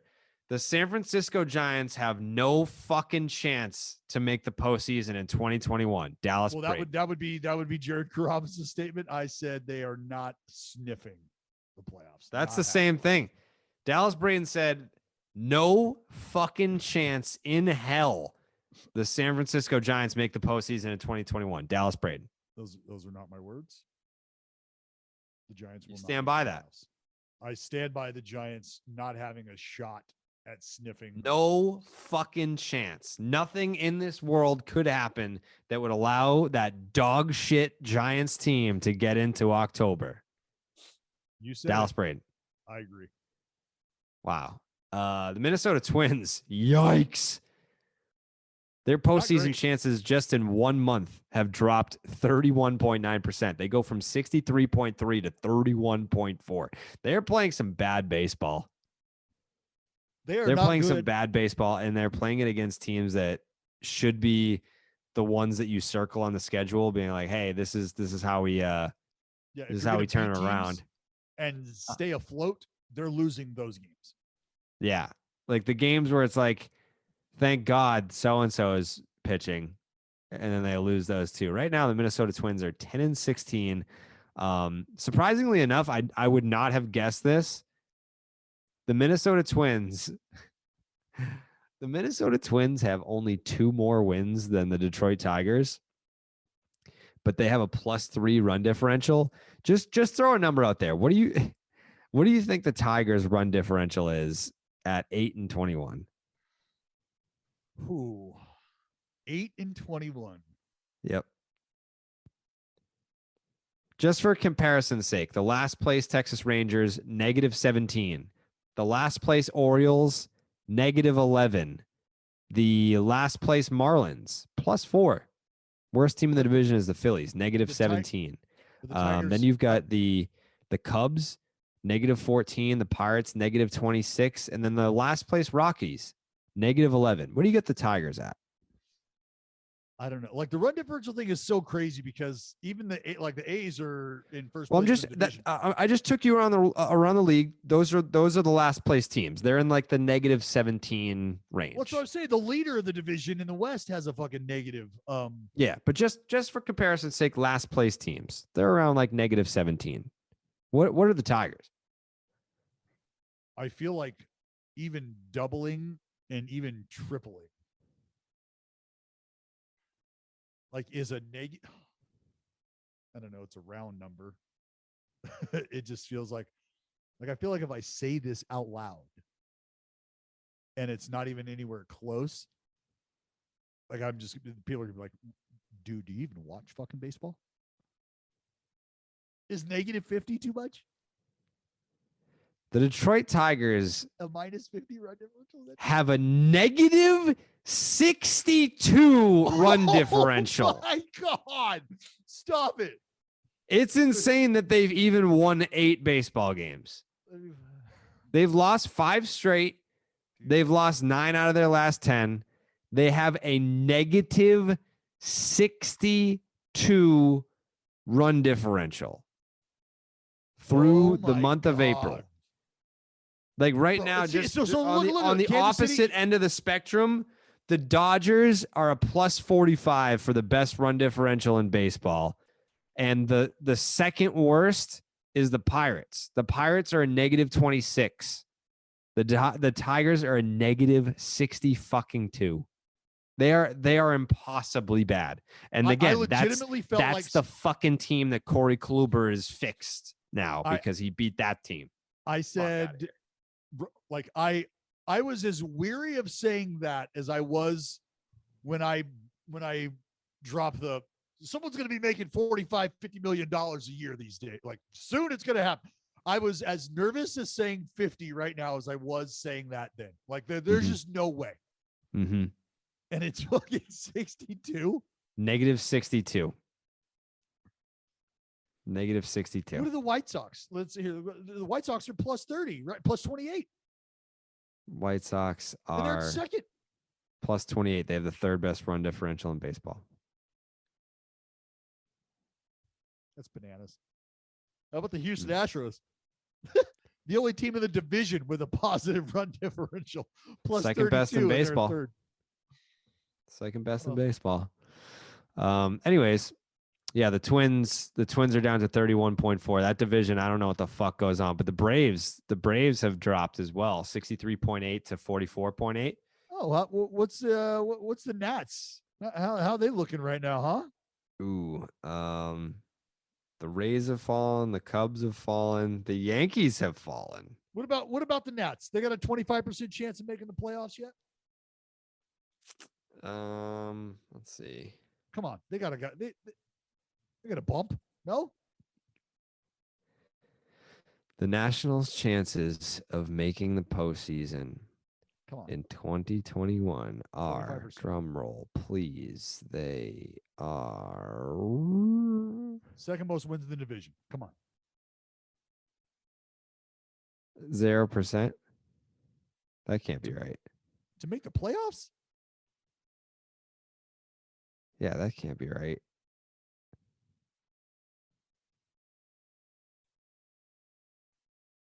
They have a Yeah, I don't know. 0%. That's not correct. I mean, I'm not buying. this can't be right. Yeah, the Fangraphs playoff odds page is out of whack right now. It says 0%. There's no way that's true. Yeah, I don't believe that. I'm not believing that at all. Yeah, If that's the case, what are the A's playoff odds? you guys aren't that good. Okay, here we go. The A's playoff odds to make the playoffs 37.6. And That's Fangraphs. Yep, the Nats are 27.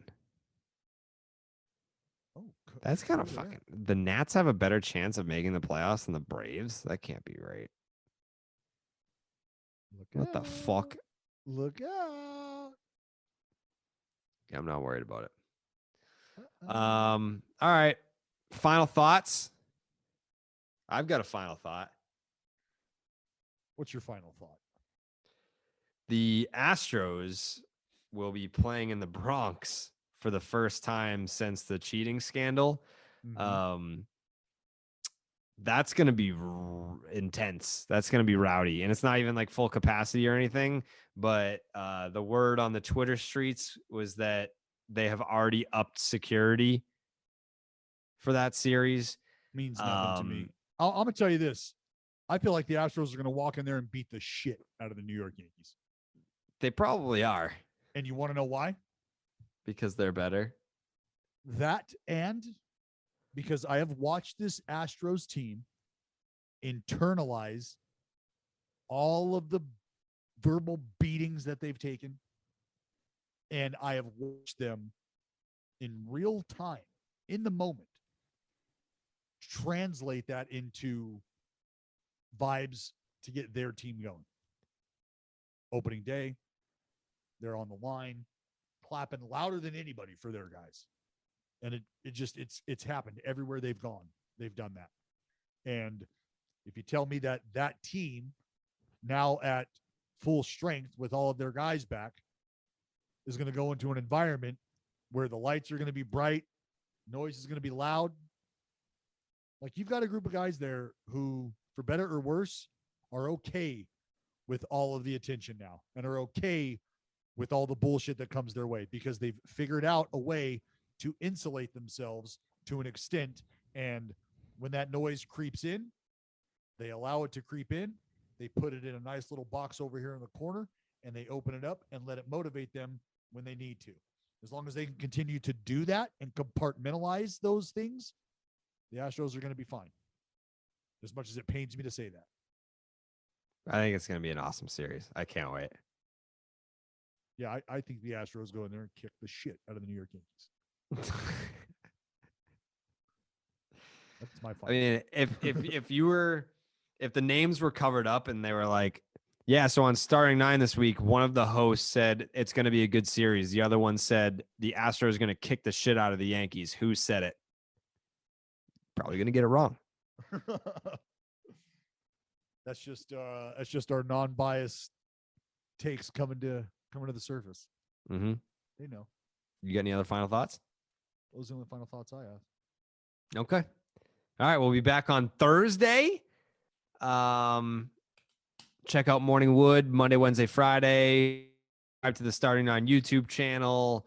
Check out Stay Hot or Not. That drops every Monday around like a little before dinner time here on the East Coast. We appreciate you guys listening, and we'll see you on Thursday. We go.